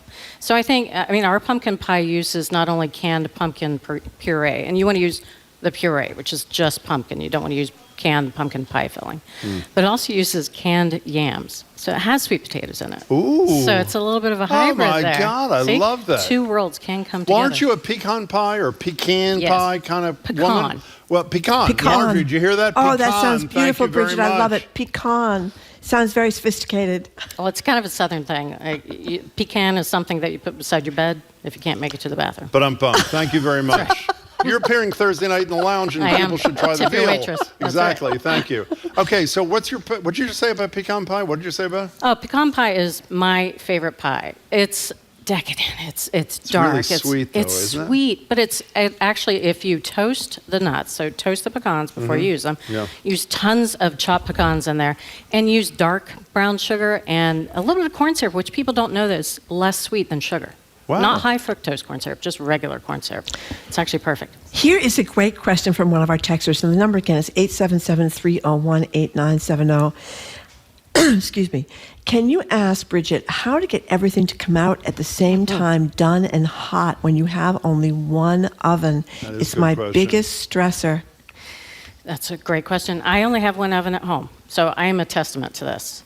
For one thing, the turkey should rest at least 35 minutes to 45 minutes. It has to before you carve into it. Otherwise, all those juices are going to be all over your counter instead of in the turkey. Okay. So you've just bought yourself 35 to 40 minutes of oven time right there. All your sides can go in at that point. The mashed potatoes on top. And actually, you can put the mashed potatoes in a slow cooker, turn it to low, and that'll keep them warm for hours. Are you as relaxed cooking as you appear to be, or is this an act? It's an act, right? It's 100% an act. I knew that. Okay, so here's Julie from Hopedale. Can you prep your homemade dressing with eggs? By the way, you're allowed to call 877-301-8970. Apparently a lot of shy cooks. Can you prep your homemade dressing with eggs, broth, etc., completely mixed and let it sit in the fridge the night before and then bake it the next day? How about that? Absolutely. That's what I do. One thing you want to do is stir it one more time before you put it in your baking dish and then put it in the oven. Okay, and I have go ahead, Marjorie. I'm sorry. I have a question for Bridget. I was going to ask you what you're doing on Thanksgiving, but before I do, I read a Boston Magazine interview with Jonathan Soroff where you said that because you're such a famous cook now, no one invites you over for dinner, so I assume that means you're stuck at home having That's to do exactly Thanksgiving dinner yourself. That's Is it. that really true? That's it. People won't invite you because they're afraid you'll critique what they serve? It has nothing to do with my personality, I'm sure. I'm sure it's just some sort of intimidation level. Yeah, I mean, usually it's just myself, my husband. He often works, he's a chef. He often works on Thanksgiving, but he's off this year. And our two boys. Sometimes we'll have people come over. But you would never know that from my menu. You'd think that I was cooking as like a last meal on earth kind of thing. Do you have, by the way, before we get to, I'm sorry, go ahead, Marjorie. What's your deal? What are you going to cook on Thanksgiving? Everything. So, yeah, it starts with maybe a butternut squash soup, or I love cauliflower soup, which I never thought I would say those words out loud, but it's fantastic. Turkey, gravy. I make gravy by the gallon. Yes. You also have a recipe. We're going to talk about this cookbook in a minute. Make ahead gravy, which I've never heard before. But keep going. Go ahead. Yeah, make ahead gravy. I make a cornbread and sausage stuffing. Oh, I love that. I make a sweet potato kind of gratin that is not sweet. It has smoked cheese and bacon, and I know it's terrible. I do a Brussels sprout salad. It's gorgeous. Dried cherries. I do, what else? Oh, green beans with brown butter, a little bit of sage.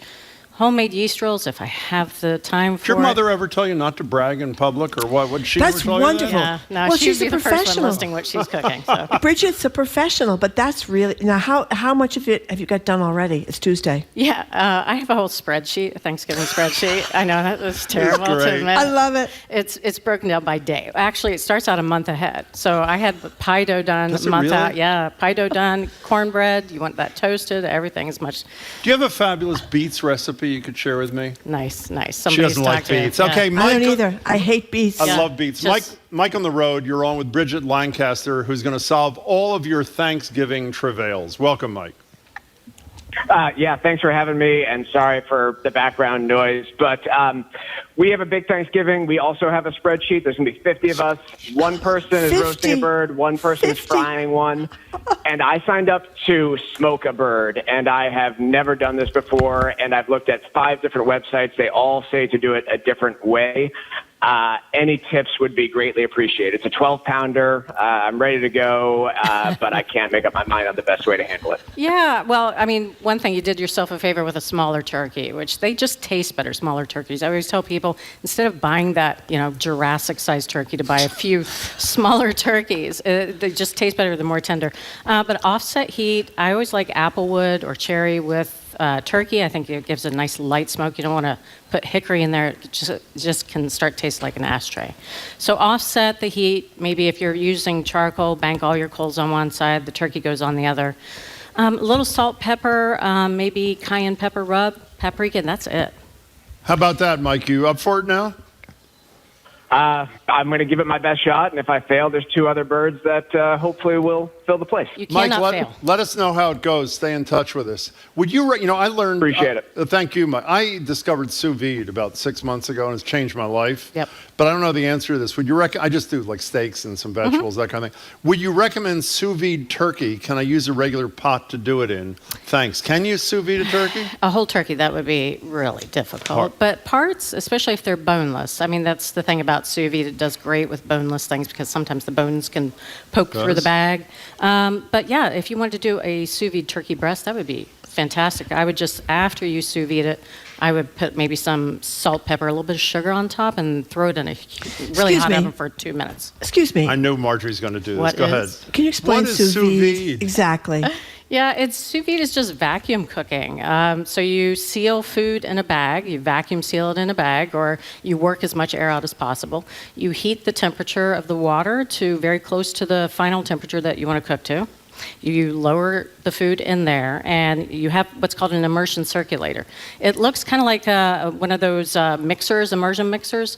You just leave it in there, and it keeps the water at a steady temperature, so it's really gently cooking. So you food. have to get a sous vide device? Yeah. You would, yes. Okay. Yeah. But you're leaving out the best part of the thing, which is you don't have to worry about cooking at exactly the right time. Right. You can leave the damn thing in the water for like 2, 3, 4 hours, depending what it is. Exactly. And it's perfect. That's It's right. unbelievable. Especially things like chicken breast, where if you blink, they're overdone with sous vide. You Yeah. can leave them 2-3 hours. You impressed by what I knew there? I am so impressed right So now. one of the reasons you're here, beyond the fact that I'm told you like us, is there's this cookbook. It's called The Complete America's Oh, Test it's Kitchen great. It's TV great. show cookbook, 2001 to 2023. It's got a mere 1,200 pages. I That's counted. it. It has, is it correct, every recipe ever in America's Test Kitchen? Is that true? Yeah, that's what I've been told. I'm going to take a legal caveat, say maybe one's missing.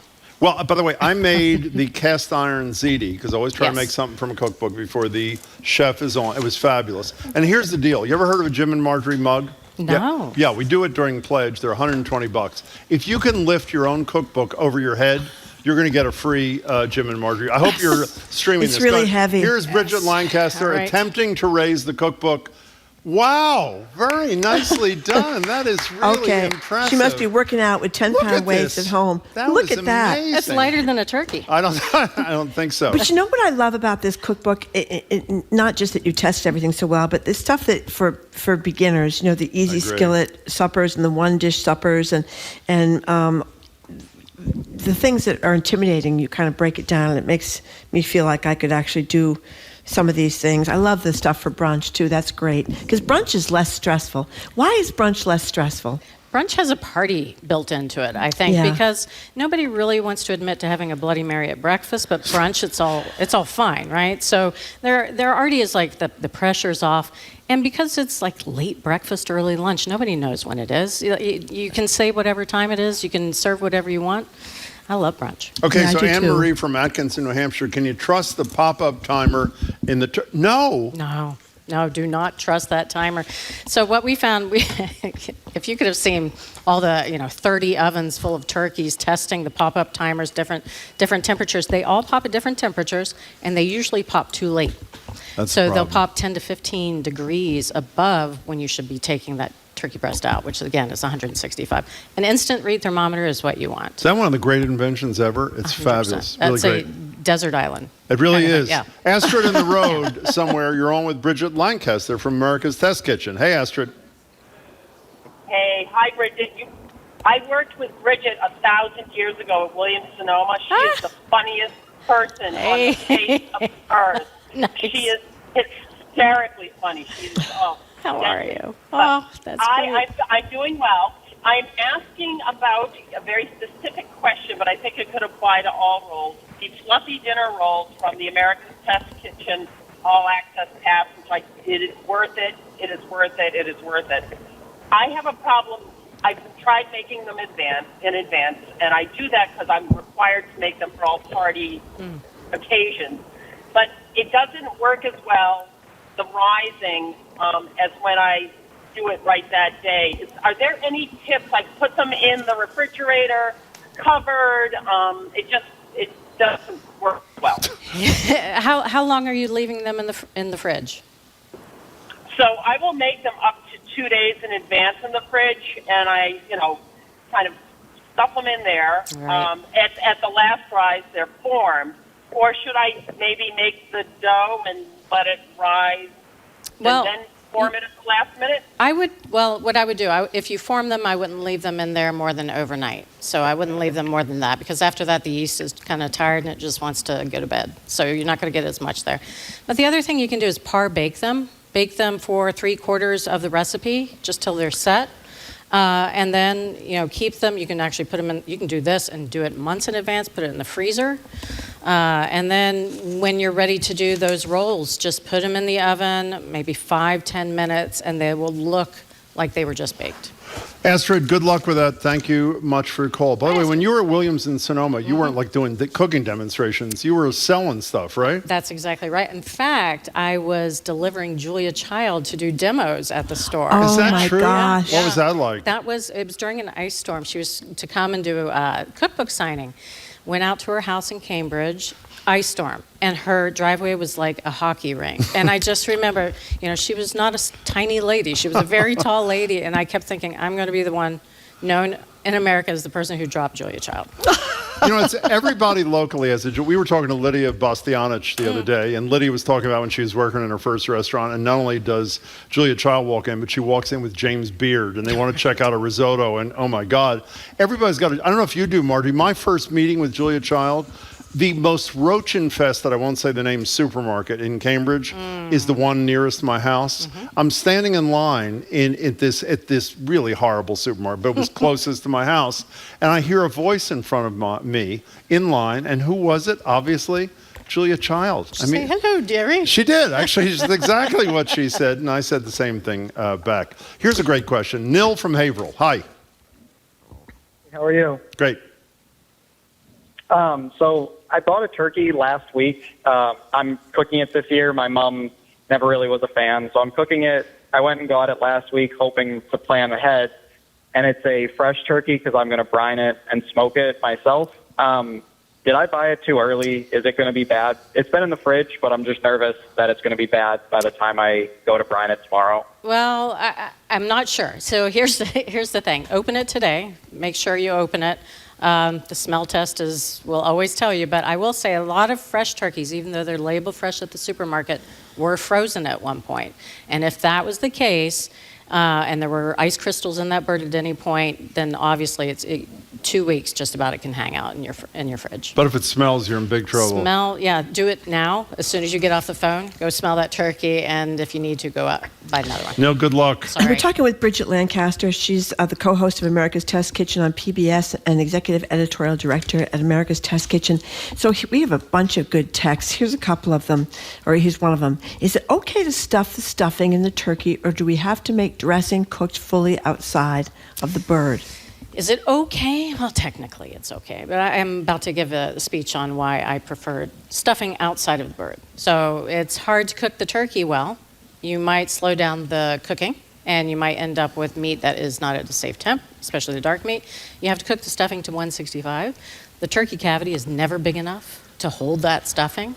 So what I like to do is I make the stuffing, I put it in a baking dish, and I brown turkey wings and poke holes in the turkey wings before I brown them, put that all over the stuffing, put that in the oven, and then all that fat and the juice from the turkey wings just goes right into the stuffing. And that's the flavor that you miss if you don't bake it in the turkey. And then, bonus, you get turkey wings.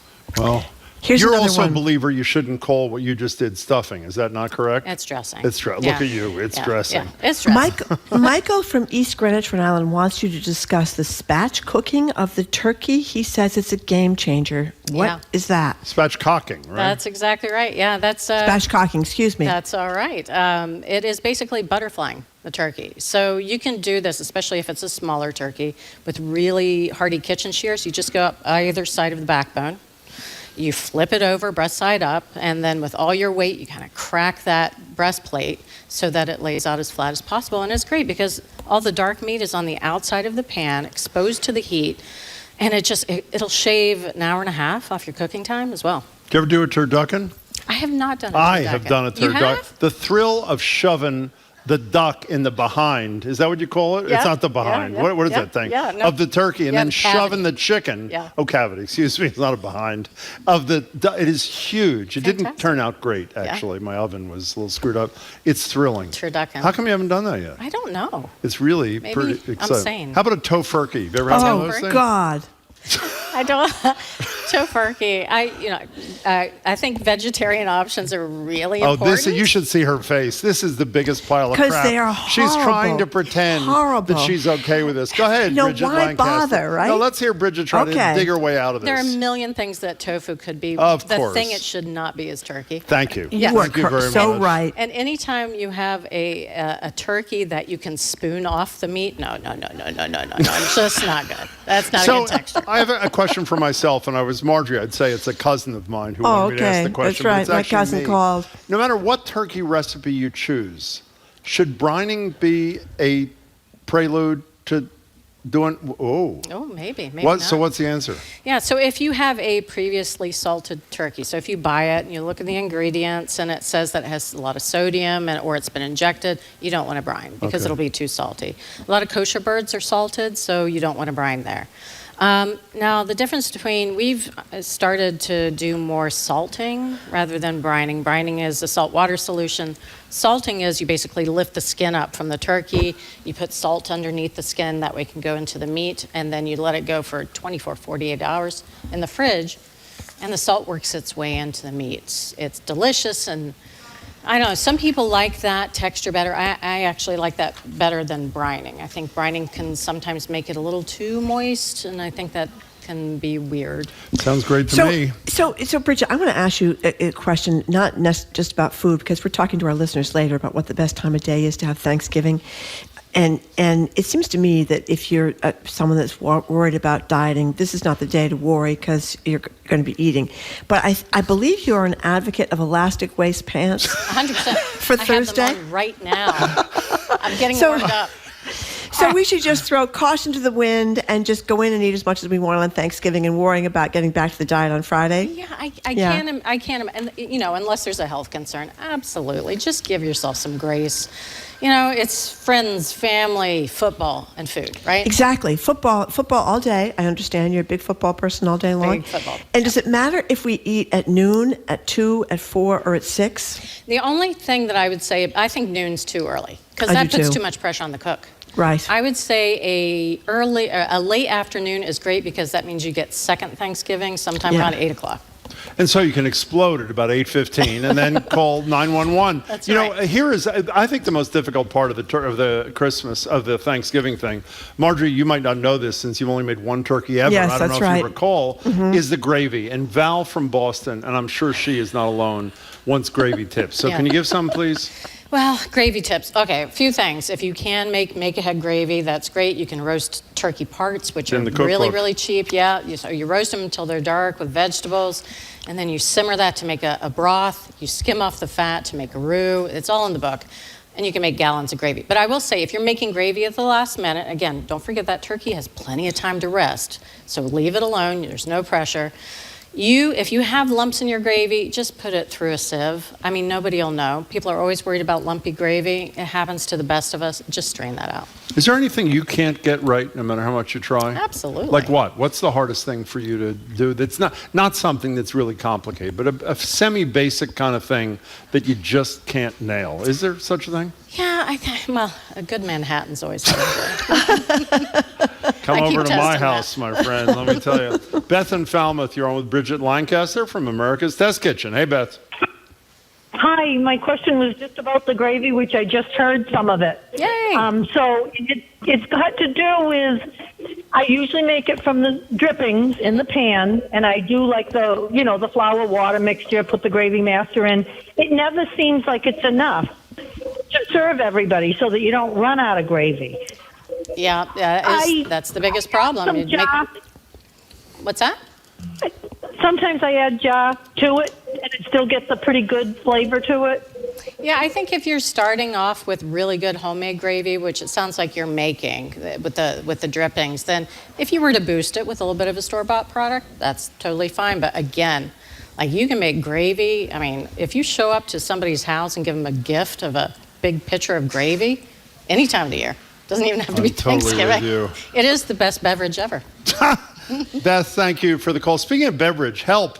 says this person. I made the AT America's Test Kitchen pie crust, which uses vodka. Just realized the guest is a recovering alcoholic. Oh, no. Oh, my God. Is it safe to serve is the question. Yes. It is? It's safe to serve. Why, it cooks out? It cooks out. It's a dry ingredient. It cooks out. It's totally safe to serve. I would say to check out the all butter pie dough, though, for people that have a vodka sensitivity or you're just worried about it. But it's totally safe to use in the pie dough. That's One of our texters, excellent. Bridget, wants to know who cleans up the mess at your house when it's all over. Excellent question. Oh, that is an excellent question. Actually, he's standing in the back there, my husband. Oh, your husband? Where's the husband? Thank you, husband. Yeah, exactly. Nice job. What's she like to live with, husband? Can you? He just turned around and refuses to answer. We'll talk to him after the show. That's a good man. What's his name, by the Stephen. way? Hello, Stephen. It's nice to have you here. Thanks for joining us. Can we squeeze another call in if you identify somebody for us? Tim in Rhode Island. You're on with Bridget Lancaster. Hello there, Tim. Hi, thanks for taking my call. You're welcome. This year, the first year, I'm doing a turkey in a bag. Do you have any advice? Yeah, that's actually the turkey I grew up with. My mom would always make turkey in the bags, those cooking bags, the plastic cooking bags. I would say that you want to keep the oven temperature pretty low. And just so you know, a lot of the juices are going to come out of the turkey and go into the bottom of the pan. Don't be alarmed. That's just more gravy. There you go. Tim, good luck to you. Thank you. It's very holiday. And happy holiday to you, too. I think you said that. So, Bridget, years ago, Jim and I, when people had, before they had wall TVs, we used to ask people where they were putting the TV on Thanksgiving. Were they putting it on the table? And some people actually did put it on the table. Yes, they did. But since you're a football fan, I'm wondering how you manage the football. Do you have it in the room where you're eating, or do you have it in the next room, or do you eat at halftime, or how do you work this out? I get my steps in because my kitchen is in a separate area from the TV. I do keep the radio on. I do have my computer there, so I'm getting updates. But yeah, no, as long as I'm able to dash in and out, it's great. Okay. So, Bridget, could you, before you go, give one last overarching tip or advice to anxious, I assume that's everybody practically except you, anxious people heading into Thursday. What do you want to say to them? Yeah, I would say, don't worry about it. Ask for help. Ask people to bring something so you don't have to take the load on yourself. And also reach out for breads, pies, things like that, some bakeries can make pies better than a lot of people can make homemade, which is totally fine. Actually, lemon meringue pie is one of my favorite Thanksgiving pies. Nobody ever does that. So just ask for help, but also just, it's a day of grace. Give some to yourself. You're such a nice person. Lovely. Speaking of ask people, what's your cell phone number? Can you give that out now? Yeah, it's 555. 555. Bridget Lancaster, it was a pleasure. By the way, we're both big fans. It's really great to have you here. Thank Thanks you so much very for being much. here. And sorry I didn't get to meet you in person. Next time, Bridget. Next time. We've been speaking with Bridget Lancaster. She's co-host of America's Test Kitchen on PBS and executive editorial director at ATK. That's America's Test Kitchen. Bridget, thank you so much. And let me interrupt, Marjorie. Don't forget, talk about a great Christmas gift, the complete America's Test Kitchen TV show cookbook. It is fabulous, and it's huge, and it will keep any door open no matter what kind of wind you're experiencing. Okay. See you, Bridget. Coming up, GBH Executive Arts Editor Jared Bowen is here, fresh from seeing multiple shows on Broadway and, of course, shows right here in Boston. You hear about them all up next. You're listening to Boston Public Radio 89.7 GBH, broadcasting live from the Boston Public Library.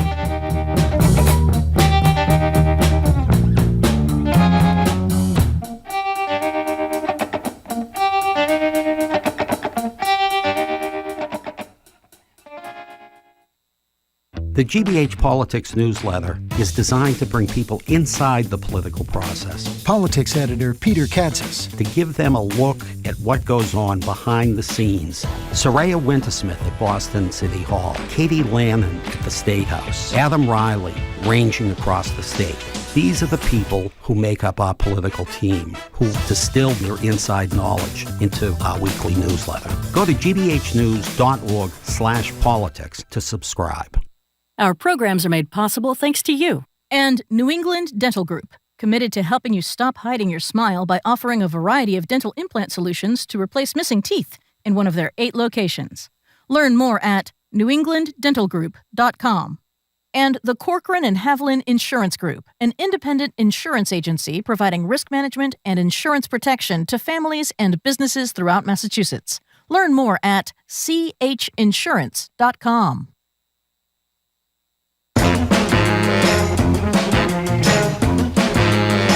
Welcome back to Boston Public Radio. Jim Browdy and Marjorie Egan. I'm live at the Boston Public Library. Marjorie is live at home. She is okay, but she's got a cough and didn't want to cough on any of the guests.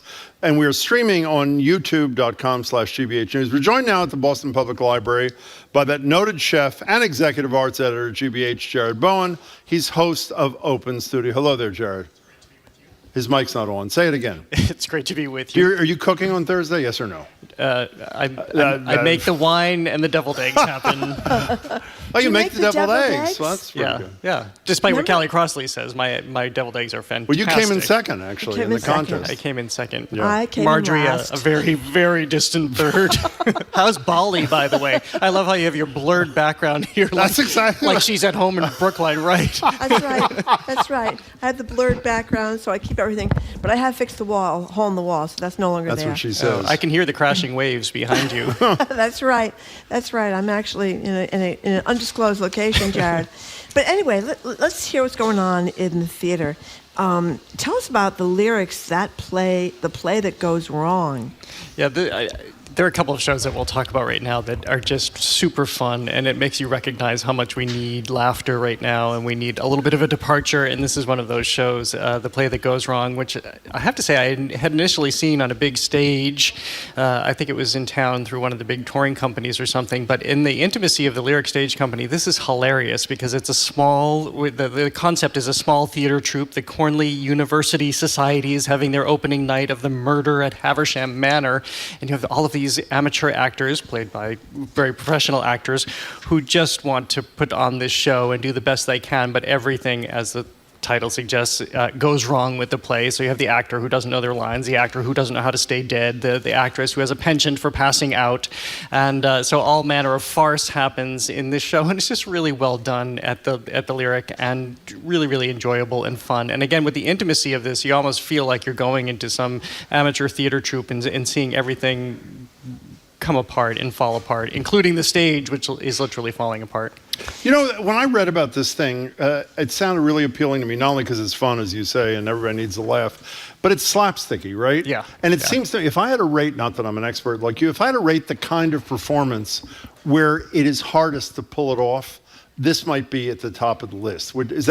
Would you not agree? I think every actor will tell you that comedy is the hardest. But especially this kind of comedy. This kind of comedy. It's like physical comedy too, yeah, right? Because it's timing, it's physical, you're feeling the audience, everybody has to hit their marks at the same time in order for it to go right. And there is a lot. In fact, there were things that I thought were really precarious. How does insurance allow them to stage a show like this when they're on the second level of the theater and you have the floor collapsing beneath them and it looks like they're going to spill onto the stage in front of you? But they pull it off. They pull it off. Okay, that's at the Lyric Stage till December 18th, correct? Okay. Yep. And 6, which everybody is talking about, as in the 6 wives of? Henry VIII. Henry VIII. So tell us about it. What is it? Married, beheaded, died, married, beheaded, survived is basically the encapsulation of this show, which started at the Edinburgh Fringe Festival as this little, let's look at the history of Henry VIII and his wives. Let's try to make a show out of that. And it's ballooned into this massive production that then went to the West End, then Broadway, and is now touring here. And I have to say, it's so exciting. It's been a long time since we've had a show sit down, as they say, play for weeks and weeks on end, and it is right now at the Colonial Theater playing through December 31st. And it is a great distillation of the ex-wives of Henry VIII and telling their stories, but through the prism of pop music. It's almost infused with the Spice Girls. So the concept is you're arriving on stage and the 6 wives come out and there's kind of a competition for who suffered the most, and that's the premise of the show. But each wife gets a great number, and some of them are really powerhouse numbers, like Catherine of Aragon, who was the Spanish woman who came over and was cast off because she never produced a male heir. Then you have Anne of Cleves, who I'm sorry that you didn't like my portrait, basically. No, she was too unattractive. She was painted by Hans Holbein, so they have a great number. The House of Holbein, looking at her being painted in Germany and then coming over, and she didn't match. Wait, what his happened? He saw the expectations. painting And the thought, painting. well, she'll be my next wife until she And then arrived in person. Oh, that is Yeah, and then he brutal. thought, yeah, that's right. Isn't that terrible? That is brutal. And then it was there's not easy being one of Henry's wives. No, I think we apparently can not. Safely say that. Anne Boleyn, of course, headless. Well, and as she But says she in didn't the start headless. No, she did not start didn't. headless, Jim. I'm sure he wouldn't have found that attractive. But Exactly. yeah, so her number is about sorry, not sorry for being so adventurous in her life. And so we move through each of the wives, and I just find it really compelling. And it's a great distillation of this history in the vernacular, the songwriting vernacular that you wouldn't expect. We have some got some sound from sound, this. yeah. Go ahead, Marjorie. I'm sorry. This is from the 6 that we've been talking about, which is playing at the Emerson Colonial. This is entitled Ex-Wives. Listen up, let me tell you a story. Welcome to the show, to the history mix. Switching up the flow as we add the prefix. Everybody knows that we used to be six wives, but now we're ex-wives. Anne of Cleves, I lost my term. It's not the portrait; it's a profile pic. That's how they mix it. But yeah, it's hilarious, and people are on their feet and they're dancing at the end. And by the way, I interviewed a couple of the wives for an upcoming episode of Open Studio, and you'll see that even their costumes are coded. Jane Seymour and Anne Boleyn have chokers because they were the two beheaded ones, and Catherine of Aragon, kind of the Spanish warrior. So you see lots of spikes. And by the way, that actor told me that she has to have this immense physical regimen because her costume is about 40 pounds and it's got all these gold spikes. Can I ask you something unrelated to the play? What's your body fat? I mean, I'm just looking at you. What is He's the in great deal with shape, you? What do you have, Jim. like 0% body fat? What's the deal? Yeah, it was about 0 the last time I No, checked. what is it really? I have no idea. You do know. You're No, just I too don't embarrassed. know. You're turning red. Obviously, I don't even you know do the formula for checking body Marjorie, can fat. you see him on Zoom? I certainly can. He always looks great. He's in People in great the shape, audience, Jim. what do you think of the body fat index, body mass index? Exactly. Exactly. It's like 0. He's a big runner, Jim. I do love to run. Yes, he loves to run. Okay, let's get back. Other Now- people could take a lesson there. Okay, thank you. I appreciate that, Marjorie. Can I do another little plug off of 6? So Sure. we're going to talk about the Broadway shows. I was just in New York, and the Metropolitan Museum of Art has this great show now, The Tudors, all about Henry VIII and the wives and these great portraits. And you see the armor that Henry VIII had, and well, talking about body mass, he's a man, as we know, kind of A grew lot of mass, right. in size. But how amazing to have his body armor, and you really get this picture of a man through that, and the tapestries that we see in all these Wait a renditions. second, it's his actual body armor? His actual body armor. There is an How amazing exciting collection is of that? material of the time, the furniture and the great. chalices. Oh, I and love so that. If anybody's in New York, they should go to the Met and see this show. Hey, you weren't going to throw out Henry's body armor, just in case. You know what I mean? I know, No one was but going to throw it out. I understand that, Marjorie. Could be cursed Don't you forever. find it really appealing when someone who you admire, well, I didn't admire Henry VIII, but I mean, somebody, a major figure in history, or you know what I'm thinking of? This is a horrible, maybe it's not a horrible example. Remember before the museum closed in Washington? Yeah. One of the great, so it was a museum about media, about Yeah, press. it It was didn't last fabulous long. because they couldn't afford it. Do you know what you saw when you walked into the lobby to the left, the second Yes, you walked in? Tim Russert's desk. How exciting was that? Very Exactly as he exciting. left it when he died. Was that By not the great? way, you know what? She said that just came out about the Who's New York she? Times. Oh, she said the movie, The yeah. movie. It got mediocre reviews. I just thought it was great. People that can't stand journalists, they should go look at that movie. Those two women who could put that story together about Harvey Weinstein at great risk to their own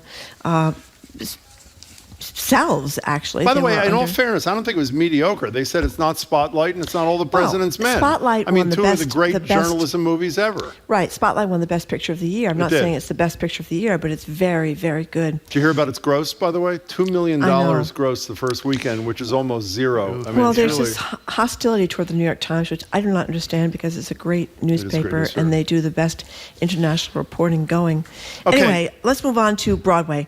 Okay, Death of a Salesman. Well, first, you went for how long to New York City? Just about 36 hours. And you saw 3 plays in 36 hours? Oh, it's my the Broadway God. binge. Saturday matinee, Saturday evening, Sunday matinee. Did you take a train? Hop on the train and come back, yeah. Don't you love the train? Well, I did, except for coming back. All of a sudden, there was this commotion next to me, and the conductors were doing something, and then the one conductor asked the other to write a sign as the other conductor is erecting this plastic thing over the seat across from me, course he and was. they move away, and it says, "Don't sit here." Bio.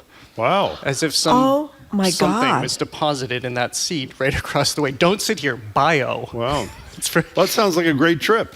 So where are you going to start, Marjorie? What was the place you wanted to Death of a start? Salesman, something that is such a tough play, but such a great play. It is such a great play. I have to say, it's one of my top, maybe 2-3 plays, Me too. because it is so extraordinary. This is the play that Arthur Miller wrote in 1949, and it's set in 49, and he is really processing the ravages of World War II and what that did to America and what it did to the American family, how it fractured the American family because so many of them lost people. It changed optimism about the future because suddenly everything was reframed. When you saw war and you saw loss, it meant the American dreams and notions of the American dream were quite different. And so we meet Willie Loman, who is at the end of his career as a salesman, driving up and down between New York and Boston, actually. And he is now working for the son of his boss, who has no regard for him. He's driving 700 miles, and the people that used to welcome him in no longer take his phone calls or want to meet with him. He can't pay the bills. He has a wife Linda, who just wants to support him, and 2 sons who don't respect their father. So he's reconciling all of this as a 63-year-old man. So we have this new production that has just come from London, where it was award-winning, and it's the first time on Broadway, at least, that you have a black family playing the Lomans. Saw that. And this is the genius, I think, in Arthur Miller's work, that it plays, and that you suddenly pull out all of these nuances of that family and that situation that are even more deeply resonant when it's an African-American family. And so it's a very, very strong, compelling production. Something that really resonated with me in this particular one is the relationship that Willie has with his sons, such as it is, when they don't have a lot of appreciation for their father. If you haven't read the play, I won't go into more of why that has changed, but just that agony. But it's really also, again, in this moment in 2022, thinking what the American dream means and what a future means and what it really doesn't mean at the end of the day. It's there till January 15th. I hate to say this because if I say it, Marjorie's going to say, oh, Jim. So I saw it when I lived in New York City with Dustin Hoffman playing Willie Loman. Yeah. Oh, Jim saw it with Dustin. Aren't you going to say that, Marjorie? I know you're going to. No, I won't. Mom. She's ordering another Mai Tai right now. That's why she can't say He was unbelievable. You've seen it before, right? I have seen it, yes. Have you seen it, Marjorie? You know, I've seen it on television. Yeah, I think I may have seen it on. Well, the Dustin Hoffman version was, I think, filmed. PBS may have even done it. I remember. I didn't know that. Yeah, watching it at one point. One of the most painful things ever made. But it rings so true. It does on so many areas of the difficulty of being a salesman, the difficulty of getting older and being a salesman, the difficulty of the family relationships. I mean, it's really a true thing. There are all these little lines that pop, and I think this is the other interesting thing, that you maybe you study it in high school, and then maybe you see it again in your 30s, and then you see it again later in life, and every single time, because you're at a different stage of life, it suddenly has a new meaning to you. And one of the lines that really popped for me, and I actually heard people around me verbalizing their appreciation of that line, is you spend all of your life trying to pay off your house, and then you do, and there's nobody left to live in it because the kids are gone, and you're just kind of have this empty relationship with your wife at this point. Are you shocked that Marjorie hasn't mentioned Arthur Miller and Marilyn Monroe, or is there not? You just forgot, or what's the deal? I'm stunned. Okay. Did you see the Marilyn Monroe thing that was on the special on her? No. I heard mixed reviews about that. The too. film, yeah. I had heard enough bad buzz that I didn't race to see that. Yeah, so did I. Well, are we ready to move on, Jim? We are ready, Marjorie. Okay. This is an oddly named production, And Juliet. Yeah, well, because of the story, it's not oddly named. So we go in to see, you're the audience going to see, by the way, I'll just say it's a brand new musical, also was in London, just opened this last weekend, actually, and last week on Broadway. And so the concept is you're arriving, you're going to see Romeo and Juliet stage. This is the first performance in 1595, and William Shakespeare is there, and his wife Anne Hathaway comes running out to take both agency and the quill because she wants to rewrite the story. Not at all happy that Juliet has to die at the end of this. Especially, did any of us ever really consider this, that they'd only known each other for 4 days? That's right. And this relationship, she's so into this relationship and losing him after 4 days that she's going to kill herself. So with her agency, Anne Hathaway decides that Juliet should live. So this is why it's called Anne Juliet. Romeo, he's forgotten, and Juliet goes on her journey from Verona to Paris to the Renaissance Ball. fall to find new love, to find new life, to find her future. And this is written by one of the lead writers and talents behind Schitt's Creek. So it's very clever, it's very funny. And Max Martin, who has written, as it was billed perhaps more than anybody else, in the most best-selling songs of all time for Britney Spears, Backstreet Boys, Katy Perry, Demi Lovato, Celine Dion. It goes on and on and on. So that when Juliet turns to you in the voice of Britney Spears saying, "Oops, I did it again," realizing she may be going down a wayward path again, it's all very fun and clever. To me, it could have been a little sharper, a little more nuanced, but it's just a lot of fun. How much am I going to embarrass myself if I say before I read the review of this in the New York Times, I'd never heard of Max Martin, and essentially he's written like 24 #1 hits all over the world. Have you ever heard of the guy before? I had not heard of him either. In fact, I didn't even know until, as I think I've said before, I never do research before I'm going to see something to kind of go in unimpeded. And I read after and I realized, oh, this is why all of these songs were amassed, because they're all from the same person. That's incredible. You ever heard of him, Marjorie? No, but I do remember that great line in the regular Romeo and Juliet Shakespeare play, how when Romeo goes to say he wants the friar there to marry them, and the friar's laughing about because 2 days before this, Romeo was totally besotted with Rosamund. She was the love of his life, and before that was somebody else. So I guess Romeo was very busy as a teen there running around in Verona as well. That's a little plot point, as Juliet's nurse reminds her that her star-crossed lover crossed stars with every woman in Verona. So that's another reason to maybe not be so upset that he's gone too. Exactly. Speaking of Romeo and Juliet, just one more aside before we find out the final play you saw with your Broadway binge. I don't know if I said this to you or you before, Marjorie. I was really excited about a month ago. I sat down to watch West Side Story, as in Steven Spielberg at home, and I only made it through an hour. And West Side Story, I mean, obviously one of the most brilliant things ever, and Steven Spielberg, did you see the movie, either of you? I did, yeah. You felt it just does. I don't know why. I can't even explain why it doesn't work, but it just doesn't work. It's funny you said that, because I thought the same thing. I thought, okay, this technically it works. It's beautiful, and the music is gorgeous, and the lighting is great, and I love that whole concept of starting off at where Lincoln Center currently is, but the displacement that it caused. But for some reason, it didn't really grab hold of me either. Did you see it, Marjorie? No, I didn't see it, but to me, West Side Story was pretty near perfect movie the first time around. Yeah. Perfect. And to try to do it again, although Spielberg's got this new thing out now about his childhood. Fableman? Yes, his teen of growing up brilliant. obsessed with films, and maybe that's really good. I haven't seen that either. But did I say it before? I'll say it again. What? She said. I love She Said. And I say that too. because people are so critical of the media, and this shows Well, by the again. way, the book is great too. The book is great too, but great. you can see these two actresses, and I it agree. shows their real lives and how they're taking care of children, et cetera, et cetera, et cetera. So, okay, your last play that you saw on this whirlwind trip to Broadway was Take Me Out. Tell us about it. So this is also a revival of the 2000. It was originally written in 2002. I had never seen it, so I was very eager to see this. And it is set in the realm, ostensibly in the realm of baseball, but it's so much more than that. And we meet Darren Lemming, who is a biracial star center fielder for the team, the Empires, a professional team. And he's kind of Teflon. I think comparisons have been made to Derek Jeter in that he has a superstardom. Everybody likes him, great personality.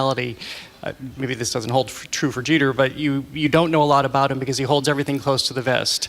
And you have this experience as soon as the show starts. The national anthem is playing, so we're going into America's pastime, and it's so treasured and it's so beloved. But then Darren decides that he's going to come out. And why not? Because his life is so easy, so he might as well do that because he can own it just like he's owned everything else so well. And Jesse Williams from Grey's Anatomy plays Darren Lemming. Oh, I didn't know that. And Lemming. And then there's the ripple that happens because that changes everything. It changes everything in the world around him. How do his teammates feel about being naked with him in the locker room? So it's a question about masculinity. How does society respond to this? Not very well necessarily because suddenly again there's this disruption. There's something else that has to be taken into consideration. when this should otherwise be America's favorite pastime. What do his colleagues, his teammates feel when God is telling them to believe a certain way, or they just don't completely understand it? So you see this life kind of slowly become undone, and the repercussions of this announcement. And Jesse Tyler Ferguson from Modern Family, he won a Tony for this role earlier this year. He is his business manager and plays a gay man who's watching this all unfold, a gay man who had never had interest in baseball before, but gets drawn into it as his business manager. And he has this great line that baseball is a perfect metaphor for hope in a democratic society because everyone is given the same chance. Everyone who takes the field, of course, has the same equal opportunity to either win or lose at the end of the day. This was a very, very, very strong production, I thought. Hugely talented cast. Despite the subject matter, everything I'm talking about, it's also wickedly funny. It's absolutely hilarious. But it leaves you walking out just thinking about so much. And just like Death of a Salesman, we're always reminded that these pieces that were written decades ago reflect a society that hasn't evolved all that much. So, Jared, I'm not going to embarrass you and ask you who paid, but I am going to embarrass you and ask you what's on the show Friday night. This is the moment where you take a deep breath and hope you remember, and you have a look of confidence on your face. Have a look of confidence. So I think you're prepared for this today. What are you doing Friday night? We're looking at technology and the arts, so the photography of Tabitha Soren and what she's done. We had her on a couple of years ago. She did the Tupac Shakur interview. That is legendary. Yes, she did. She was great. And now, many people know her as a longtime journalist for MTV. Of course. And now she's a photographer, just kind of pushing boundaries in art. And so we look at Tabitha Soren and others about how technology intersects in the art world now. Well, talking about a talented couple, you know who's married to her? Michael Lewis, one of the great writers maybe ever of our time. So is that it for the whole damn show? That's it. That's it? Well, we have others, but I can't tell you everything. In other words, you don't remember what the other things are. That's true. This is unbelievable. We're going to ask the question. This is like when someone goes in front of Congress and isn't prepared when they know what they're going to ask. But I had the first two. Okay, let's go. Yeah, the first two. That was very impressive. What did you lead with on Boston Public Radio yesterday? I have no idea. There you go. You know why? Because it was yesterday. Because it was yesterday. Thank you very much. Nice to see you, Jared Bowen. Great to see you. We've been speaking with GBH Executive Arts Editor Jared Bowen, who also hosts Open Studio Friday nights, 8:30 here on GBH. Thank you very much, Jared. And Jared is also on Instagram at @TheJaredBowen. And his website, openstudio@gbh.org/openstudio. Okay, wanted to get that out there since Jared was a little forgetful today. Coming up, we're looking at the Ocean State with Ted Nesi from WPRI, here to talk about the political rise of Gina Raimondo and other Rhode Island headlines. We're going to talk about the senator from Rhode Island to Sheldon Whitehouse. You're listening to Boston Public Radio 89.7 GBH, broadcasting live from the Boston Public Library and streaming on youtube.com/GBH News.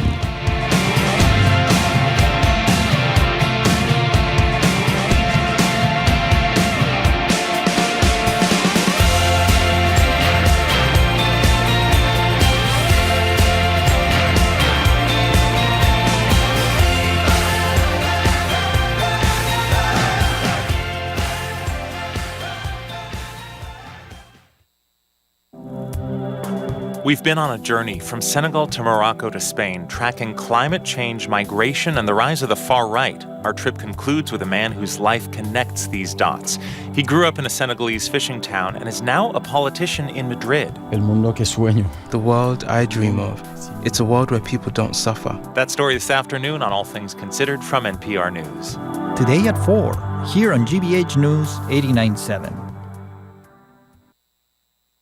Support for our programs comes from you and Blue Cross Blue Shield of Massachusetts, offering Medicare Advantage plans with new benefits like enhanced dental coverage, as well as a broad network of doctors, hospitals, and specialists.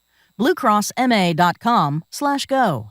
And the University of Massachusetts Amherst, united around a vision for public access to revolutionary education. UMass Amherst gives students the opportunity to seek solutions to the challenges of today. Learn more at umass.edu. Trusted. Local news. This is 89.7 WGBH, WGBH HD1 Boston, online at gbhnews.org. Boston's local NPR.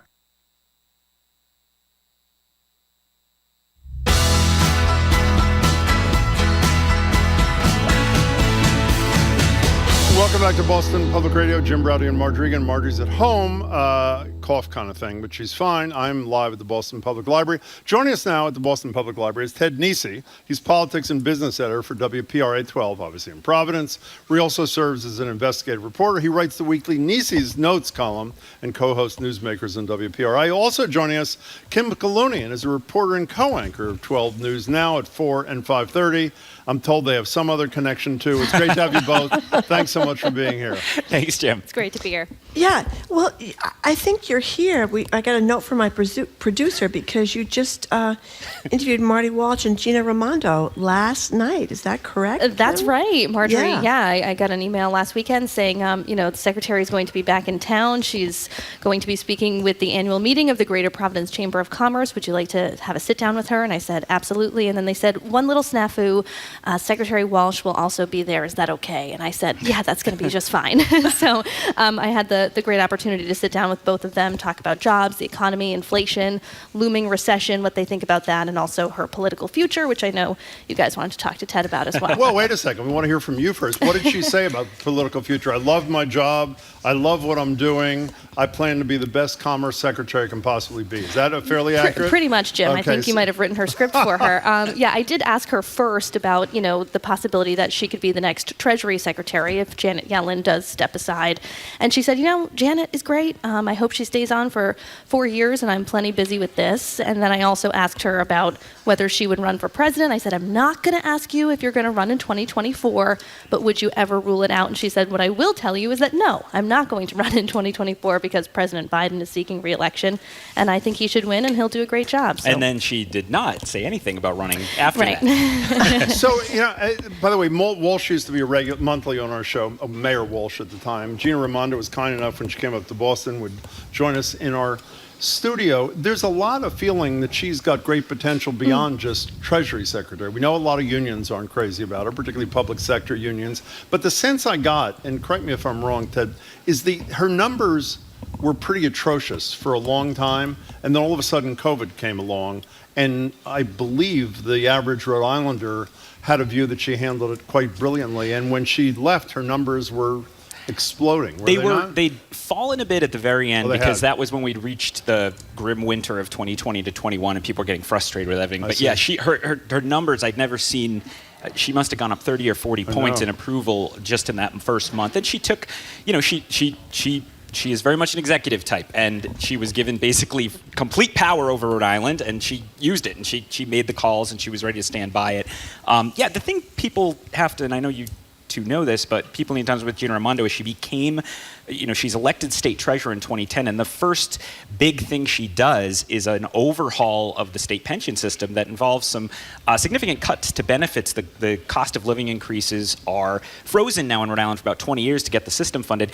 That's not a way for a Democrat, which she is, to get in good with the public sector unions. And so I think that's a big reason, not the only one, but a big reason she's never sort of consolidated public sector union support. People on the left mistrust her, including Senator Warren, I would say, at this point here in Massachusetts. But on the other hand, she knows how to work a room when she's with business executives. She obviously won in Rhode Island some tough races, so she knows how to be a practical politician. But I'm still a little skeptical about her running for president eventually. I see your hand up, Marjorie, because you're on Zoom. You don't have to raise your hand, just because I want It's your to show, let Marjorie. Jim know. I want to ask a question here. What was her expression during they made the T-shirt? Was it "knock it off"? Knock it. Yeah, and people still are sporting their "knock it off" T-shirts and sweatshirts. Yeah. It was a cool thing. What was it? They Frog and raised Toad. money. Yep. A novelty shop, Frog and Toad in Providence, gave a percentage of the money for those "knock it off" shirts to one of the COVID relief funds, and they sold like hotcakes. Wildly popular. Yeah.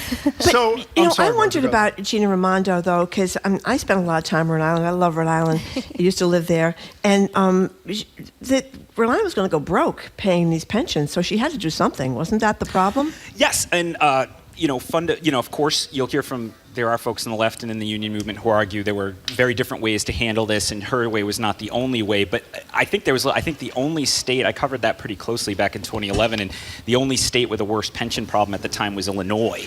And even with the changes that were made, the state still has a relatively underfunded system. It just now should be on a path over about 20 years to get to a healthy place. But it's obviously not just a Rhode Island problem either. I mean, Massachusetts is just lucky to be wealthier than Rhode Island, so it can get papered over a little more easily here. We're talking to Kim Kalunian and Ted Nisi from WPRI 12 in Providence.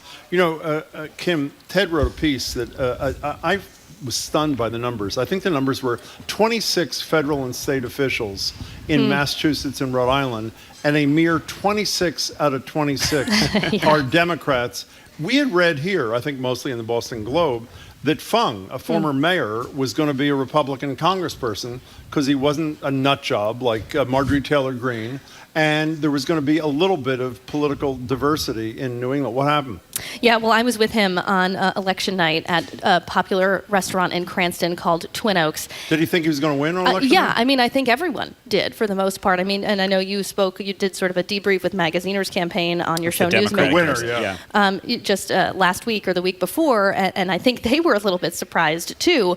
But Fung certainly, all the public polling, even some private polling, showed that he was going to win. So the mood was really good. And then, bam, when those mail ballots hit, the mood was really grim. And he was very emotional that night, very disappointed. I think there was some tears that were shed. This is the third time, Jim and Marjorie, he's been on the midterm ballot in Rhode Island, twice for governor, once for Congress. This past time, he's lost 3 times. So I don't know what the future is going to hold for Alan Fung, but I think what we saw in the polling is that he hit a cap. He got his base support, some independent support, and he couldn't push further than that. And Seth Magaziner was able to capitalize and charge ahead. Well, but Ted, my sense from afar is that Rhode Island's a very democratic state, obviously like Massachusetts, and no matter how much you try to distance yourself from the worst of the Republican Party, when the headlines every night nationally were Kevin McCarthy, Donald Trump, that's got to trickle down onto a local campaign, no matter how you try to deal with it, right? Charlie Baker did a fundraiser for Fung. They put I didn't know that. He did. He up here in Boston, and they put that picture out. They sent that to me the next morning to make sure everyone around knew Charlie Baker's with me because obviously our TV marketing. Whatever happened to him, by the way? I don't know. Is he still around? I don't know what he's doing. Must have retired or something. But so he was trying to say, I'm a moderate. I'm going to be different. But it was very much like we were talking about Sheldon Whitehouse when he beat Lincoln Chafee in Rhode Island in the U.S. Senate race back when Chafee was a Republican. Whitehouse's whole argument was, we know you like Lincoln Chafee. We're not telling you to hate Lincoln Chafee, but he's going to go vote for Republican Senate majority, and that's a deal breaker. I believe on the polling the day Lincoln Chafee lost, he had a 62% approval rating and lost that election to Sheldon Whitehouse in 2006. I think it was similar here. I don't think the voters, by and large, hate Alan Fung. I just think they decided in the end he had said he would vote for Kevin McCarthy as Speaker, and Seth Magaziner made the case that that's not what this state wants to send. But I do think it's worth noting, Rhode Island and Massachusetts, in my 15 years covering the two states, have diverged a little bit. Of course, they're both Democratic, but they voted in lockstep in the Obama years by the exact same margins for President Obama. And Trump really won over parts of the western half of Rhode Island. And we saw he won by Trump got a better margin. Of course, he didn't win Rhode Island, and this whole congressional race happened in the somewhat more Republican-friendly western half, the 2nd district. The state has 2 districts. So that was the other thing. If this had been the 1st district or a statewide race, I don't think it would have been competitive, but it looked like a place there might have been a possibility. Let's talk a little bit about Sheldon Whitehouse. Every time I see him, I think of him with his little whiteboards giving an explanation about dark money and funding Supreme Court nominees. But he's fairly popular, somewhat popular. What's his deal? Well, first of all, he had one of the best lines in the Democratic campaign for Congress just now. He said, I know a lot of you like Alan Fung. That's great. Send him a Christmas card. Don't send him to Congress. And that got quoted frequently while on the campaign trail. Sheldon Whitehouse's numbers have never been as strong as Jack Reed, the senior senator from Rhode Island, who's the Armed Services Committee chairman. Reed he votes pretty liberal, but he has a somewhat more moderate image. He's very into military affairs. Sheldon Whitehouse, I have called him, and he doesn't dispute it, a partisan brawler when he needs to be down there. He's always fighting with the Supreme Court justices. Obviously, he's a huge advocate for change, for climate change issues. But, I think his first re-election race in 2010, the Republicans thought they might have a shot against him because his approval was in the 40s. But he campaigns hard. He knows how to get that base Democratic vote in Rhode Island. And then he has this national image that with core Democrats in Rhode Island, I think they like having someone who's seen as such a high-profile fighter from the smallest state in the country. By the way, he's on TV with me tonight, Marjorie. Thank you for bringing up good Sheldon plug. Whitehouse. His book, The Scheme, which I read this weekend, is more of the same, but it's brilliant. Kim, I have to say, the thing I admire about him, and I don't get to vote in Rhode Island, anybody other than a hate agenda who cares so much about an issue that is so... How many speeches did he give on the floor about climate change? Like 200 something, yeah. and 70? And we're broadcasting live on BPR the hearings for one of the 3 Trump nominees, and he takes his time, as Marjorie says, to do a tutorial for the nation on dark money, which to me, I mean, we're sort of half laughing while he's doing it too. It's a hugely important thing that 99% of this country knows nothing about, and he's got to be smart enough to know he's a skillful politician. This is not the red meat that the average constituent at home is dying to hear. It's a little bit bigger kind of thing, no? Yeah, and I think some of the other things that he's capitalized on too are, the daylight savings time and everything like that. My favorite. By the way, right? it's daylight saving, my friend. Correct, Jim. Watch Thanks out. Got to drop that S. Watch it. Especially on radio. Exactly. I could not believe it that day when his office said, I think the bill's going to pass this afternoon. I said, no, I think you better check that. They didn't know what they were voting on. They had no idea. I mean, even Ed Markey admitted, who's the big guy, he and Rubio are the chief sponsors. Sure. They didn't know. White but of House's course, it's office gone nowhere in disputes the that a House. little, Is that by the really way, true? behind the But you were scenes. saying, I'm sorry. No, I was just saying, I think he capitalizes on these issues that he knows he can really sink his teeth into, and that he thinks people might be interested in maybe niche ways. And he's also a great wordsmith. I mean, you said it right there, and I know you read his book, so and Ted, you mentioned the quote he had about Alan Fung, and one of my favorite things about Senator Whitehouse is when he does these press interviews, you never know what you're going to get from him. One time, I think he likened his political rivals to a bag of rabid ferrets, which... I remember you texted me. You were at a press conference. Yeah, He's like, guess what he said today? I will never forget that. I think that's pretty great. We're talking with Ted Nesi. He's a political and business editor for WPRI 12, and we're also talking to Kim Kalunian. She's a reporter and co-anchor of 12 News Now at 4 and 5:30. I'm going to ask you guys a big picture question, because I've always kind of wondered, Rhode Island is so gorgeous. I mean, no wonder that Senator is obsessed with climate change, because it's like everywhere you go, you're on the ocean. And it's close to Boston, and Providence is a great city, and it's a great state. But it has an unemployment problem. It doesn't have the money that Massachusetts does. Why not? Well, sometimes, you're from, obviously, the Fall River Yes. area, Marjorie. People from down there said, say hi to Marjorie for us, when they heard I was coming on with you today. And so I think, if you cross the Rhode Island border, Fall River, New Bedford, those places have not necessarily felt the boom of greater Boston They either, have not. even though they're in the state limits of Massachusetts. So Right. Sometimes I think it's less a Rhode Island specific problem and more, unlike Massachusetts and Connecticut, there's no big wealth center like, Stamford and Fairfield County for Connecticut, like Greater Boston for Massachusetts, to sort of feed the wealth around the state and give it an uplift. Rhode Island is New England without one of those big financial and business centers. I think I like to say I once ran a chart on our website where Rhode Island and Massachusetts were equally wealthy at the end of World War II, and Rhode Island just lost ground every decade since. Education levels have been lower. The state is every year, I'd say, Kim, right? We cover a press conference where they say, we're going to match Massachusetts. We're going to do what they did with the MCAS in the 90s. But then there's a lot of fighting at the State House, and it doesn't quite take, and we don't see the scores go up. There's another, Governor Dan McKee just announced he's committing to match Massachusetts by 2030, but there's a lot of skepticism. People would like that, obviously. Well, except you got to be fair. They did beat us to Kurt Schilling's fabulous company. They did. They did do that. And that was a great success for Rhode Island. Yeah, that was that. And it's kind of too often I think you'll hear people say there was the Hail Mary effort, like the Kurt Schilling deal, which obviously did not go as the state would have hoped for. And then the flip side, there was so much you're getting, Kim, but there was so much unhappiness about the Schilling deal that the Pawsox left for Worcester, and Massachusetts made a deal, and people now are upset about that. So it's. Well, I love that Kurt Schilling rails against public spending for poor people. By the way, what did he get? $75 million from Rhode Island? $75 million, but they did some lawsuits, got some of it back. But yeah. So can I apologize in advance? Last thing I wanted to raise with you: it's very hard when you meet somebody who is a journalist from Rhode Island not to bring up Buddy Cianci. Of course. Who is dead. Do you know that Kim was his last anchor on the radio show before he passed away? That is You not were? true. I was, yeah. So Oh, my what was goodness. that? By the way, I have to say, the Trinity, whatever the hell it's called. Trinity Rep. Trinity Repertory Rep, the Theater. Prince of Providence, Mike Stanton's thing, book, which became a play.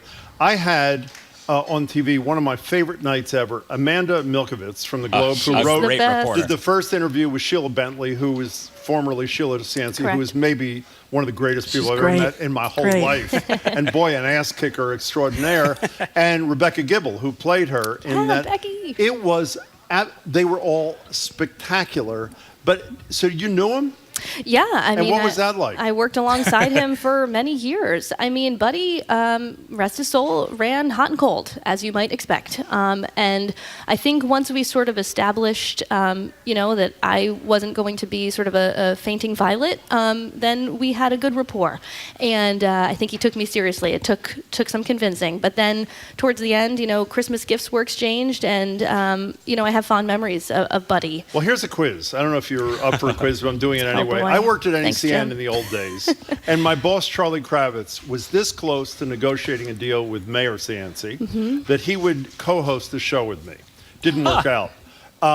There were two conditions Cianci made, two things I could not ever mention on the show as a condition for him accepting, even though he ultimately said, I have a guess. Okay, you can guess one only. What is Okay. it, Ted? The toupee. The toupee was one. I can't believe you The got that right. squirrel. And The what was the squirrel. other one? This is the easier one. His record. No, not as well. Part of his record. The cigarette in the hand, yeah. putting the cigarette That out in counts the under hand his of a record. boyfriend, right? Oh, well. Was that not who it was? Yeah. That's amazing. Well, yeah, but he Okay. won after that. So he was. He Yeah, did. he was. He went to jail twice. No, Only once? Buddy once called me on a Saturday morning when I was a young reporter because I reported that he went to jail twice. He called me and said, kid, he said, they got me both times, but I didn't go to jail on the first one, only the second one. He wanted to make sure that was corrected, which Do I you did think he could be a immediately. role model for Donald Trump in that regard, ultimately? Well, I will say I always saw a lot of similarities having covered Buddy to Trump with the showman and the bigger than life piece, which I think sometimes people who hate Trump for his policies can sort of miss that. People are also attracted to the showman, the magnetism, the feeling that he's like, we're going to make everything great. It's going to be showbiz below. That was a big part of Buddy's appeal too. Yeah. So Well, I'm he gonna did I'm do a sorry. lot, as everyone always Oh, says, yeah, for Providence. that's true. I mean, he really did. Yeah. right? But he did go to prison for did go to prison. racketeering conspiracy as Well, well. people That's elected true. him after, right? Oh, One yeah. time they did, The right? first time, yeah. So he went to jail for the cigarette in the eye. He was convicted, but didn't go to jail for the cigarette in the eye. Had to go out of politics for a bit. Then he went on squeaker in 1990 to come back. Served till the RICO conviction. Left in 2002. He did try to come back around the time Kim was working with him on the radio, but he failed in the third attempt. in all fairness, he did put a cigarette out on a boyfriend of his, I guess his wife, but everybody makes mistakes, don't you think? And I you do got- it with Kim. Okay, obviously. before you go, I'm going to tell you my favorite. Sheila Bentley is, if you haven't met her or seen her, she's on my show with those two people I told you, Milkovich, who wrote the piece, first interview with her, and Rebecca Gibble, who played her brilliantly in the thing.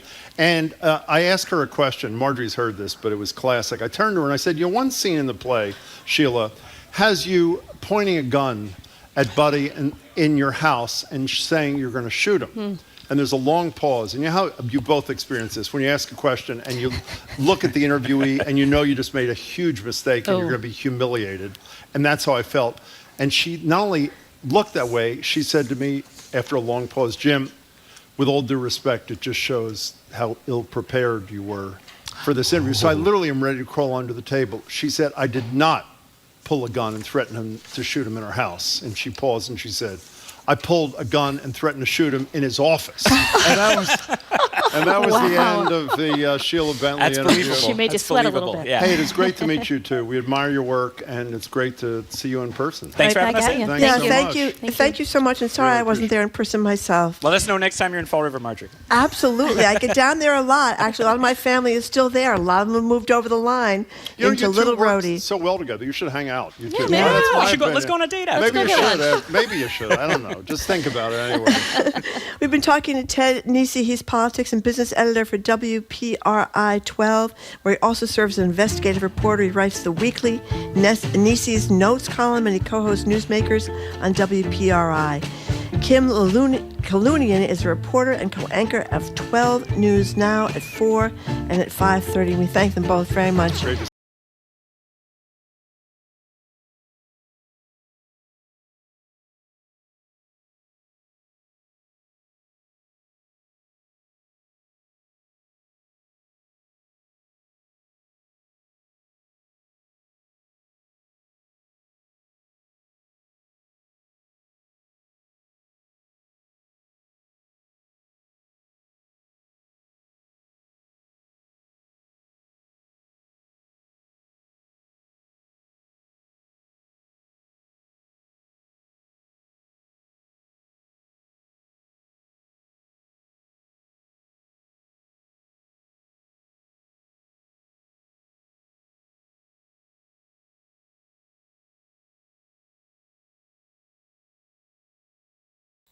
Ring in the holiday season with GBH. On Thursday, December 15th, GBH Music presents a holiday celebration, a special concert event with performances by musical groups including Renaissance Men, the Boston Children's Chorus, Jacqueline Schwab, and others.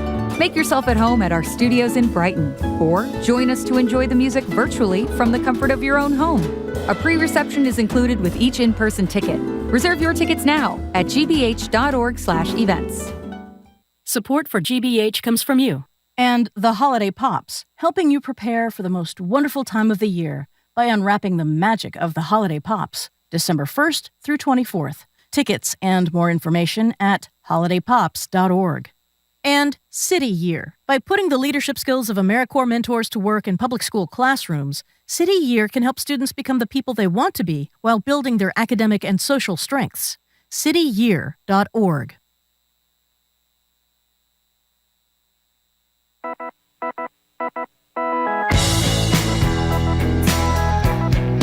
Welcome back to Boston Public Radio. Jim Browdy and Marjorie Egan. I'm live from the Boston Public Library. Marjorie is somewhere. The camera's off. But she is at home, and she is live, too. We're streaming at youtube.com/GBH News. We're joined now on Zoom by John King. John is CNN's chief national correspondent, host of Inside Politics, which you can catch weekdays at noon. Hello there, John King. Happy pre-Thanksgiving Tuesday. And to you, of course, too, John King. So, John, the president has just turned 80. We saw the celebration this weekend, had a wonderful wedding celebration for his granddaughter at the White House. And I wonder what the calculation is politically for his running again. Lots of people don't think he should run again. A lot of Democrats don't think he should run again. But if when does he have to make up his mind? And is it dangerous to announce too soon, one way or the other? Those are all great questions. Look, this is a big subject of conversation here in Washington because he's 80 years old and because he would be 82 running for re-election. If he won another term, he'd be 86 if he finished a second term. That's never happened before in our history. So this conversation comes up, and it's a little bit of a different conversation than it was just a few weeks ago because the Democrats had a not so horrible midterm year. Now, the Republicans are going to take the House. Joe Biden's day-to-day life is about to get miserable 42 days from now. There's no question. There'll be investigations. There's going to be a lot of combat. There'll be fights over just simple things like keeping the government up and running. And so does he run for re-election? He thinks, and you can argue with this if you want, but he thinks and believes that his approach, talking about the MAGA Republicans, talking about the threat to democracy, actually helped in the end of the election when a whole lot of people were saying it wouldn't. So he thinks that he's in a strong position, and he believes, if you talk to people who speak to him frequently, that he believes he's the guy who can beat Trump again. And in his head, Trump is going to be the Republican nominee. So the Democrats are having a couple of different conversations. Number one, the Democrats admire Biden's resilience, his fortitude. He did beat Trump in 2020, and they think he's had a pretty good year, pretty good 2 years, if you will, considering the very narrow majority in the House and the non-existent majority in the Senate. So there's a lot of respect. There's also a lot of fear. That he's losing a bit off his fastball, that what if the Republicans don't nominate Donald Trump? And so this is going to be a drama here in D.C. For weeks and weeks. And so does he end the drama by making an early decision, or does he prolong the drama and wait? That's another big debate, Marjorie. There are some Democrats who say, get through the State of the Union address, see how the first 100 days with this new Republican majority goes, and then decide. That's probably the loudest chorus of those who have the president's ear. Don't rush, but he's coming up to Nantucket tonight to have a little Thanksgiving up in your neck of the woods. Maybe he'll think about it then, and he'll tell us when he tells us. By the way, the spirit of full disclosure, well, I totally agree with every word he said that Wednesday night before the midterms about democracy being on the ballot. I am among those who thought he was dead wrong to give that speech, and I was dead wrong because it turned out it did matter to enough people to maybe turn the tide in some key elections. Moving from what's going to happen with him, every time I hear stories about, Kevin McCarthy as Speaker, assuming he makes it that far, is going to have to balance the interests of the lunatics, the Marjorie Taylor Greens, with the moderate Republicans, and he's got to walk a tightrope. He's going to be captive to them. I wonder whether they are creations of media people who need a story, or it's a reflection of a reality. I mean, at the end of the day, he is going to be the Speaker, isn't he? And at the end of the day, whatever compromises he makes, he's still going to be the boss. Is he, or am I being naive? I'm not sure, but Jim, I would never call you naive. Well, feel free. Those are all very smart questions. But I think that, I always say the three least spoken words in Washington. I don't know, or we don't know. We don't say those ever here, John. I'm sorry. We just live in this incredibly unpredictable time where he still does not have the votes to be speaker. The Republicans are going to have a 4-seat majority, probably 222 seats. They'll probably end up with in the House. You need 218.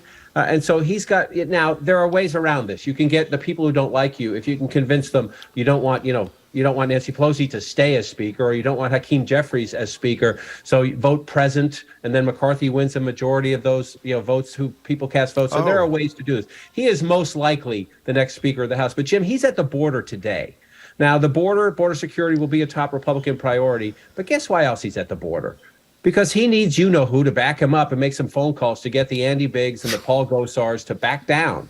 And so he's going to go walk along and saying, we want to finish Trump's wall and we need more border security. He's just in a position of weakness right now. Is he likely to be the next Speaker of the House? Yes, I think that's a safe bet. I wouldn't put the mortgage on it. I wouldn't put the kids' college fund on it. You might put $20 on it. But the interesting part to me of your question is, will we see the more centrists? Don Bacon, the newly reelected Republican from the Omaha area, very competitive district, common sense conservative Republican, his essentially approach to this is, let's count the votes and cut the best deal. I'm a pragmatic conservative. On these issues that matter, let's get everybody in a room and figure it out. That Republican Party has disappeared when it comes to the House. Do enough of them step up, and do they threaten Kevin McCarthy? Right now, it's all from the Freedom Caucus guys and the Trumpy guys. Do you have a group of centrists? There aren't that many of them, Jim, but it only takes a few to say, wait a minute, we want something too. I think we need to watch that play out. But right now, Kevin McCarthy clearly is looking, if you call it his right, I don't even know if left-right apply anymore in today's politics, but he's looking to the Trump edge of the party. That's what he's worried about, and that's why he's doing what he's doing, and we'll have to go from there. The Freedom Caucus makes up what percent of the House assuming we get the 218, 222 thing? Is it? Are they going to run the roost, or are there some centrists that will be able to exert their strength? I just think right now that you see the Jim Jordans and the Jim Comers, the Oversight and the Judiciary Committee chairman, out talking about the investigations and saying things that they have not proven about Joe Biden and Hunter Biden. I'm, for one, I get beat up sometimes by Democrats when I say this. I think there are plenty of legitimate questions about Hunter Biden and his history as trading in on his name to make money. I think there are legitimate questions here. The question is, can Republicans have legitimate oversight based on facts, or have they already announced their conclusions and then they're going to have some hearings as a show force, right? That the risk for Republicans is if they grossly overstep, which we saw some during the Clinton years, less so during the Obama years. But you see, Benghazi would be one during the Obama years, where you see Republicans get too far out over their skis, too far out ahead of the facts. But the fact that Marjorie Taylor Greene says she wants to pardon the January 6th people, that you've had these press conferences by Jim Jordan and Comer, and Kevin McCarthy has not tried to stop that and say, I share your belief that those are important issues, but let's talk about inflation first. Let's talk about why did the border have to wait till today? It just tells me that he's not in charge, or he's not going to stand up to them and tell them, please just wait a week or two. Let's try to talk to Middle America before we continue our conversation with the people on our own districts who we know are going to vote for us in 2 years. So you can just see that this is a bit of a stretch, but the inmates are running the asylum at the moment. I'll get beat up for that, but the inmates are running the asylum at the moment. And if he gets to be speaker, does it change? I think that's the giant question mark. All indications are no, that this is who they are. They want to do investigations. They want to do oversight. One of their members the other day, Brian Mast of Florida, told my colleague Monteraju, he thinks people will be pining for government shutdowns, meaning the Republicans want to cut federal spending to the point where he thinks people will support them if the government shuts down. That's a huge risk. Are they right about that? History says no, but are we going to find out in January or February? Maybe. So based on, I'm sorry, go ahead, Margaret. I'm just going to say, whatever bad things Hunter Biden may have done, if they're not linked to Joe Biden, his father, I don't see how, it matters. You could indict Hunter Biden, but that's not the father. Well, unless it turns out they're allegations. But isn't there an investigation of Hunter Biden underway by the Justice Department, by the way? Right. I do think that, look again, Democrats get mad at me when I say this. I think for many years, Joe Biden has let his son and other members of his family get way too close to the line. Republicans say they have crossed the line. Again, if they have the facts to do that, let's bring them forward and have public hearings based on facts, not on the he's guilty, now let's have hearings. That's just not the way to do things. It doesn't work. It wouldn't work for Democrats. I would say the same thing if it were the flip side and the Democrats were doing it. But I do believe there are legitimate questions there. He is the president's son. We only have one president at a time. Washington, there are a lot of people in Washington who trade on their name, so Hunter Biden is not unique and alone in that regard. But if they want to have fact-based hearings on things he has done and let the American people decide, good, bad, over the line, gray area, that's their right. They won the majority. The question is, can they do that, or do they just go, full steroids into the whole thing, already deciding they know and they're just having the hearings for show? So you were polite to me when you said I wouldn't call you naive because your answer suggests I was. So let me ask a follow-up, John. Is there in our lifetime been a speaker who's had as narrow a majority as Kevin McCarthy is likely to have? Nancy Pelosi. They're going to have the same majority. It's going to be 222. Nancy Pelosi has 222 Democrats right now. And so, again, here's the contrast. Right? Whether the people watching and listening to this agree or disagree with what the House Democrats did, I'm not taking sides in the policy. Look what she did. Look what they passed. Whether it's the infrastructure bill, whether it's the American Rescue Plan, whether it's other Democratic priorities they got through the House with that narrow majority, all based on all policy things. Again, you can agree or disagree with them, but look what they did. Are the Republicans going to try to do that and pass actual policy with 3 or 4 vote margins, essentially, meaning 2 or 3 votes to spare on every one of these, assuming no Democrats come over? Or are they going to just say, we have subpoena power now, we're just going to do investigations, and we're going to say no? Which to Jim, and I honestly meant it. I don't think you're naive. I think so much of this is uncertain that you put forward a logical proposal, and then the question is, does logic reign in Washington, D.C.? To me, one of the most fascinating relationships is not going to be the president and the House Republicans, although that will be quite fascinating. It will be the House Republicans and the Senate Republicans. The Democrats will still have the majority in the Senate. Senate Republicans, frustrated again in their effort to get the majority, look at a map in 2024 that says we should be able to finally get a Senate Republican majority. So they want to be responsible. It doesn't mean they'll agree with Biden on much, but they don't want to shut the government down. They don't want Republicans to go way overboard with investigations of the origins of COVID or Hunter Biden because they think they can win in 2024. So the Senate Republican, House Republican relationship, to me, is going to be in some ways as fascinating as the relationship between the House Republicans and the Democratic president. We're talking to John King from CNN. So, John King, the special prosecutor to look into Donald Trump's alleged misdoings is like out of central casting. I mean, I wouldn't want to get a parking ticket from that guy. That photograph with him with the beard is the most menacing photograph I've ever seen of a prosecutor, I'll tell you. And is he working from Europe at the beginning here, John? Is that what's going on? He is at the moment. He's apparently an avid triathlete, and he had a cycling accident, and he just had knee surgery. I see. So he's recovering from knee surgery, but he's already, there's a hearing today. It starts in 20 minutes in Atlanta before the 11th Circuit Court of Appeals on the special master case. And the documents filed by the Justice Department say that he's already in charge of this now, that he has signed off on the arguments they're going to make in this hearing today. And so I think it's a period of a couple of weeks. He still needs to recuperate from the knee surgery before he can travel home. But he'll get an office here in D.C. or just might be across the line in Virginia. He'll get an office somewhere right here in D.C. and take over, have an operation pretty much like Bob Mueller had or like John Durham had, the special counsel who was looking into the carried over from the Trump administration. So he'll get an office, and the team now works for him. I think there are, our justice team, which I would put up against anybody, says it's full speed ahead, that they believe that almost all of the prosecutors will transfer over to the new staff, and they'll keep going full speed ahead. We'll see where it takes us. And the Manhattan DA has reignited the investigation that he shut down Alan Berg. I don't know what that's about. Remember, the couple of prosecutors Bragg, excuse me. A couple of prosecutors resigned, upset about that, and but now I don't get that. If they didn't have enough before, why do they have enough now?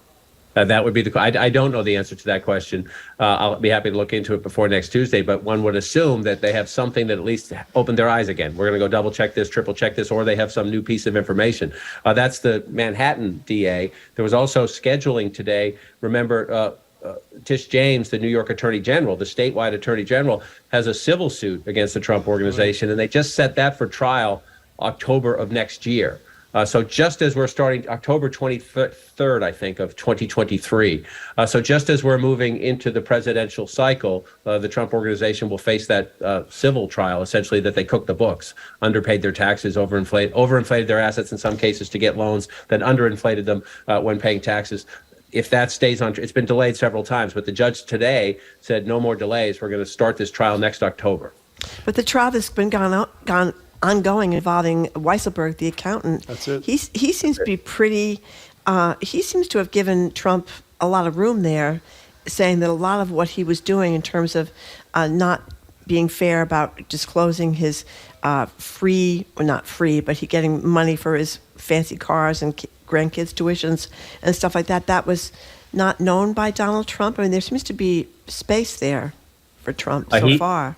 Yes, he has said that number one, that they stopped doing anything that was wrong when Donald Trump became president. You could make a logical inference. They knew they were going to have more scrutiny, but they stopped then. And yes, he has said that you cannot find Donald Trump's fingerprints on any of that, which has, again, if that's the truth, then that's truthful testimony. That's the way it should be. But if you thought out of this trial they were going to get, Trump's CFO gives you a smoking gun about Trump, that simply has not happened. John, last question for me is the exact same question I asked you last week, which is, I think the voting starts in Georgia on Saturday, I think. And you'll correct me if I'm wrong. And obviously the last votes are counted on December 6th in the Walker-Warnock race. I asked you last week about what I've been reading about the internal tension in the campaign, about how there seems to be more interest in having DeSantis come campaign for him than his major sponsor, Donald Trump. Is that any farther along? Do we have any idea, especially since people are going to start to vote, what the outcome is there? As we speak, Donald Trump is not scheduled to go. December 6th is a long ways off. It's not that far off, but it's a long ways off in the world of politics. And I don't know of a DeSantis scheduled appearance yet either, although Brian Kemp, the Republican governor, did campaign with Herschel Walker over the weekend. He stayed away from it. Before the November election, Kemp would go nowhere near Walker. I think Kemp wants to make sure he doesn't get blamed if Walker loses. But this is a fascinating race in the sense that can you get voters in both parties to come back out? They're exhausted by politics. And to the idea that everybody understands turnout will be an issue here, Obama's going to go down there in the final days, I believe on December 1st, for Warnock. So watch this space for the next 10 days, 2 weeks as we get close to this race. I think you're going to see already the Democrats have spent $25 million and the Republicans have spent $16 million just on the runoff. And that was as of yesterday, so I'm sure those numbers are bogus already. But it matters. That extra seat would help the Democrats enormously in terms of the committees in the Senate. And if the Republicans could get it, back to that question about the 2024 map, which color Georgia is when we get to 2024, both in the presidential race, but especially in the fight for the Senate, will matter. So that race is, we'll keep talking about it. I hope you have a happy Thanksgiving, John. Happy Thanksgiving, John. Are you cooking the turkey, or are you going to get somebody else to cook the turkey for you? I love to cook. It relieves. I know some people find it stressful. I find it incredibly stress relieving. Sometimes there's a bottle of red wine involved. So okay. I could do the math. 2 of the 3 of us are making a turkey. You at home try to figure out who is not. Happy Thanksgiving, John King. It's great to see you. Thank you, everybody. Thank you. Thank you very much, John King. We'll be speaking with CNN Chief National Correspondent John King, the host of Inside Politics. You can see it every weekday at noon on CNN. Okay, speaking of Thanksgiving, coming up next, we'll return to a favorite or dreaded annual holiday conversation. When do you eat Thanksgiving dinner? At noon, at 2, at 4, at 6? And why is it actually Thanksgiving lunch? You're listening to Boston Public Radio.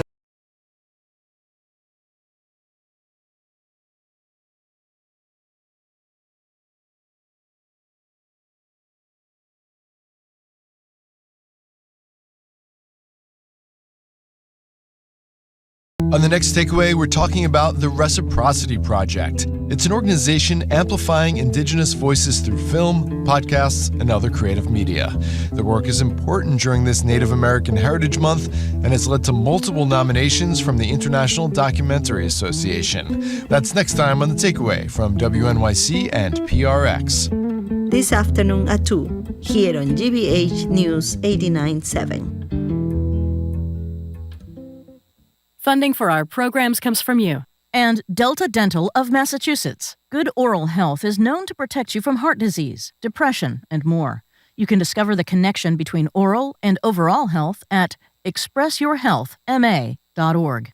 And Blue Cross Blue Shield of Massachusetts, offering MedX Medicare supplement plans that include no referrals, worldwide travel coverage, and the ability to see any doctor that accepts Medicare. BlueCrossMA.com/go.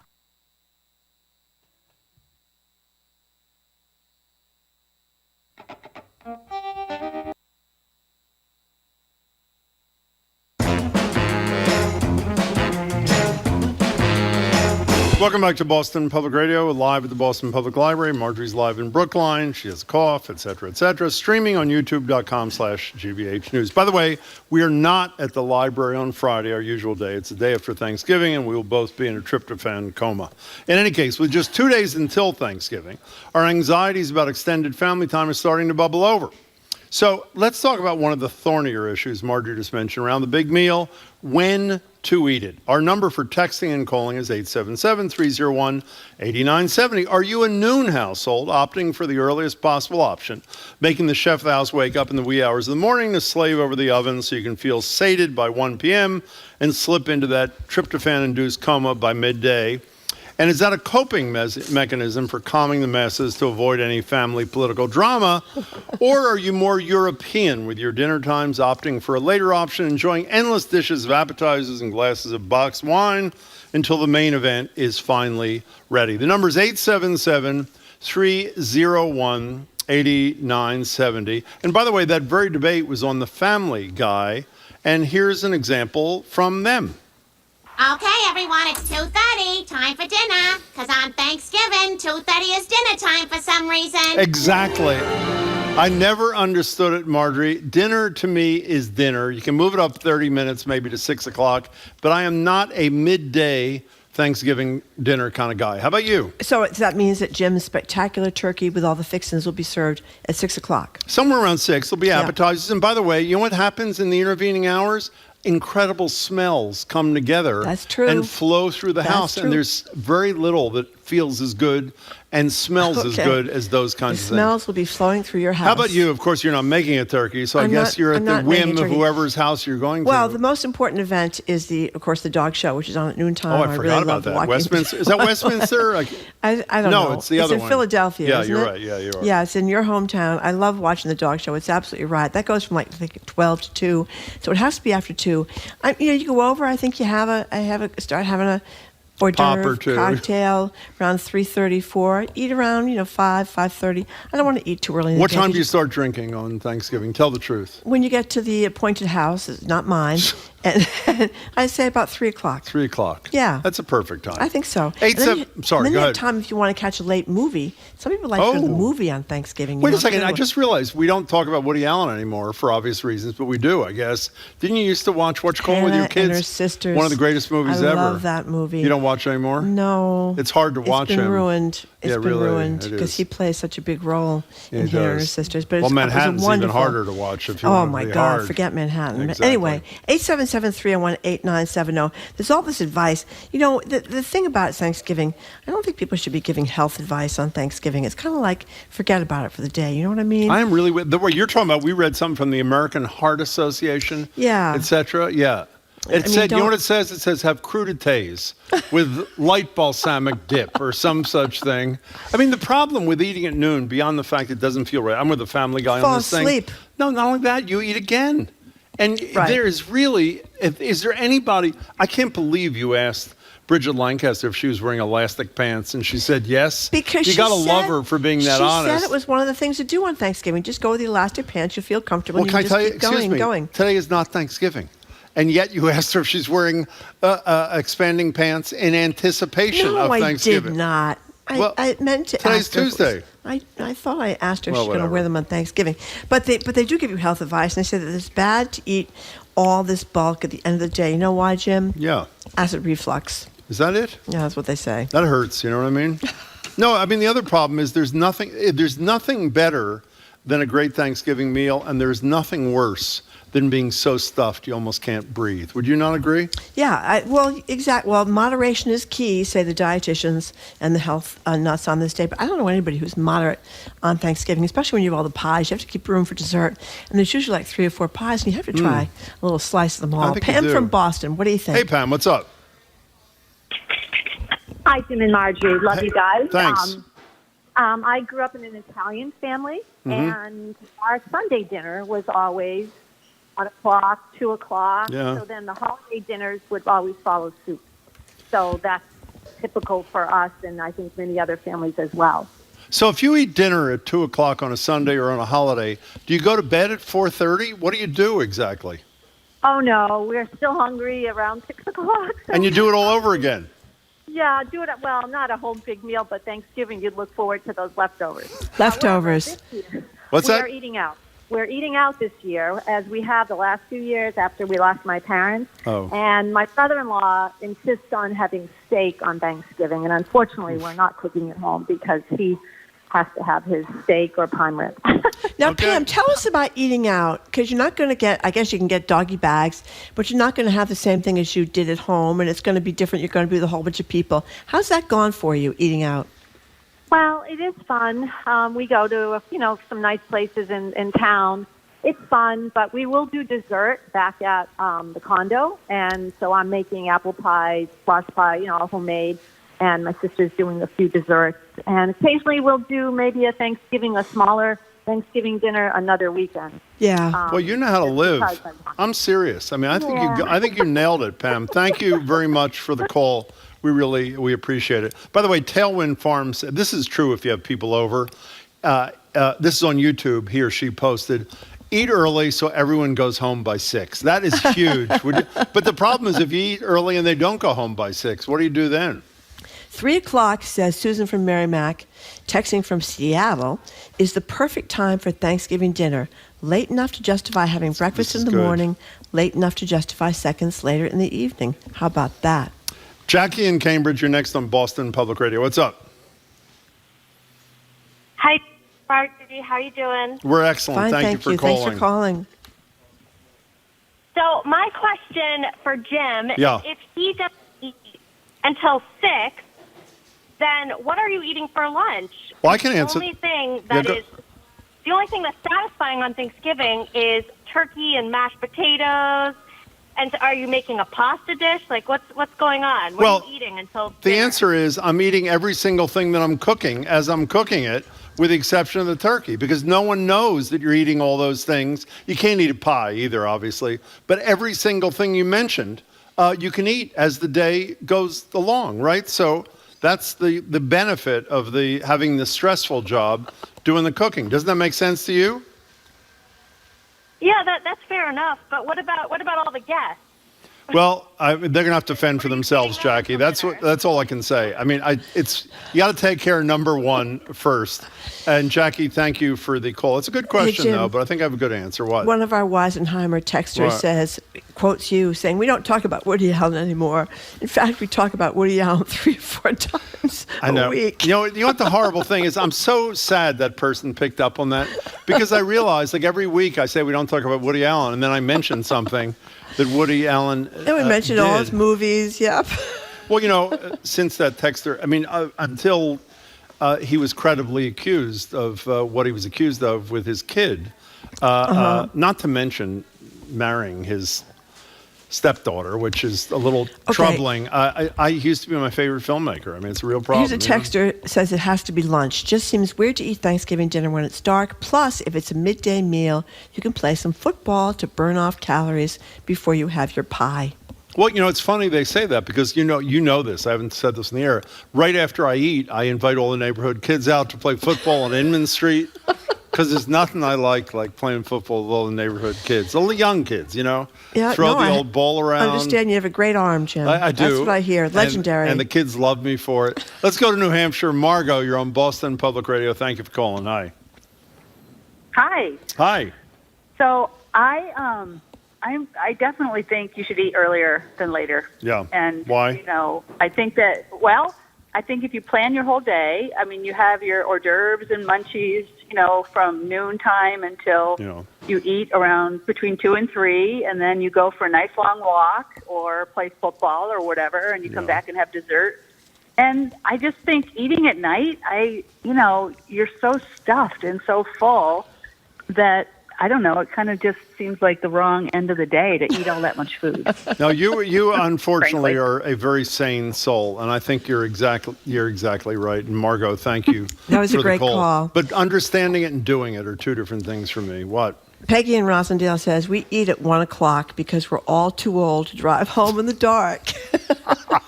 That's a good one. That's a pretty good one, too. Pat in Jamaica Plains, thank you for calling. Hey, Pat.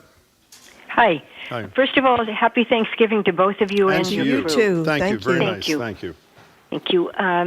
Growing up, we always had Thanksgiving dinner around 2 o'clock, but the rest of the week we had on Sundays we had dinner about 1 o'clock, and we had supper in the evening, and it was called supper. You guys have forgotten about supper. What is supper? That's a very good point. But what is the content of the supper? What does one eat at supper? It would be something light, because we would have something heavy at noon. Around 1 o'clock, we'd have soup. I remember growing up, we had turtle soup from SS Pierce that came in a can. Wow. Probably wasn't really turtle, and there weren't many pieces in it, but my mother would just cook something very light. We'd have a light meal at dinner time. But No, I agree with you. A nice canned soup to end the day is really a beautiful way to end Thanksgiving. Pat, thank you for sharing your family's history. We appreciate it. I remember one Thanksgiving that that? I was at someone's house and the hostess forgot the gravy. And we were driving around at Looking for gravy? 4 o'clock to 7-Elevens looking for canned gravy. Well, since you say that, I was on the Cape when I was younger on a Thanksgiving, and I intended to go out to, not the Cape where I usually hang out, sort of the tip province on Truro or Wellfleet, but sort of in the Dennis kind of area, and there was not one single restaurant open. On my honor, I'm raising my right hand, turkey subs at 7-Eleven. Talk about depressing. Does it get any worse than that? But that was Thanksgiving. Oh, my God. Exactly. We have time for one more. Tom in West Boylston, thank you for calling. Hey, Tom. Hi, how you doing? Excellent, thank you. Everybody shows up at our house Wednesday afternoon, and we will cook and eat, and we'll make everybody in the kitchen making pizzas and stuff like that. And around Thursday morning, we get up and have omelets, and again, everybody's cooking in the kitchen, and we'll go out and ride the horses and different things like that. Wow. And fly around. Wait a minute. Ride the horses? Where do you ride the horses? West Boylston. We have mini horses. So oh my we put them on the gosh. cart, we drive them and so forth, and we'll keep that up. And then the rest of the people will be cooking in the kitchen. Maybe 10, 15 people cooking in the kitchen. We can't have dinner until 5 o'clock because there's so many things to do. After that, we'll play Pictionary, men versus women, and have a bonfire outside. Wow. And on Thursday, everybody goes to Salvation Army and buys stuff. And wow. Everybody goes home around Saturday once the food is all gone. Jeez, Well, Tom, that can is I come? incredible, Can you get room Tom. for one more? I thought we were going to have a great time up there. Tom, thank you for telling. That is beautiful. Do you have miniature horses for your Thanksgiving, or do you not, Marjorie? Do I have miniature horses, Like Jim? Tom No. in West Boylston? No, I do not. I do not have miniature We horses. have them in Inman Square. Actually, we do. Several little mini horses we ride around the neighborhood when we're not playing football. Yeah, that was very impressive. That's a country Thanksgiving, Jim, kind of But like they did you have hear in the movies. They go from Wednesday to Saturday. Wednesday to Saturday with 15 people cooking in the kitchen. Is that amazing? They have a bonfire. His relatives they do like the him. horses thing. His relatives like him. Well, That's a apparently very they nice do. thing. Are we done? I think We're done. We're done. Okay. You didn't show up today. Do you know that? I didn't. I was Okay. here with my cough, but I'm much You were. better. I'll Well, be I'm in glad you tomorrow. sound much better, actually. I do feel much better. Good. Some good cough medicine. Finally. Okay, thank you for listening to another edition of Boston Public Radio. You can keep up with us 24/7 by way of our podcast. Tomorrow we're going to be joined by our medical ethicist Art Kaplan, food policy writer Corby Kummer, beautiful for pre-Thanksgiving. Advice columnist Meredith Goldstein on how to get along with your relatives during the stressful Thanksgiving meal. And chef Claire Savitz on her new book, What's for Dessert. We want to thank our crew, Zoe Matthews, Aidan Conley, Mackenzie Farkas. Additional support provided by Gia Orsino and Brendan Deedy. Our engineer is John the Claw Parker. Our executive producer is Jenny Bologna. And special thanks to our Boston Public Library team, Angelica Marrero, Evelyn Brito, Colin Cockrell, and Brad Lewis. What is on the award-winning Jim Browdy show at 7 o'clock First, tonight? I want to thank people for coming here. It's sort of a beautiful, poetic thing that you're here and Marjorie's not. That's I right. sort of like that kind of thing. Well, we talked about Sheldon Whitehouse, who Democratic United States Senator from Rhode Island, who has done brilliant work on dark money with anonymous donors buying seats on the Supreme Court. We're going to talk about that and his book and all things Supreme Court tonight. And I so love Lydia Bastianich the other day on the radio. With Thanksgiving coming, we asked her if she'd give me a few minutes tonight. She's going to be with me on TV. So we'll do a little Thanksgiving with Lydia. That's tonight at 7 o'clock. Sounds excellent, Jim. Thank you. I'm Marjorie Egan. And I'm Jim Browdy. Thanks again for tuning in today. We really appreciate it. Thanks again to people that came down to the Boston Public Library. I hope you can tune in tomorrow. Meanwhile, have a great afternoon. See ya.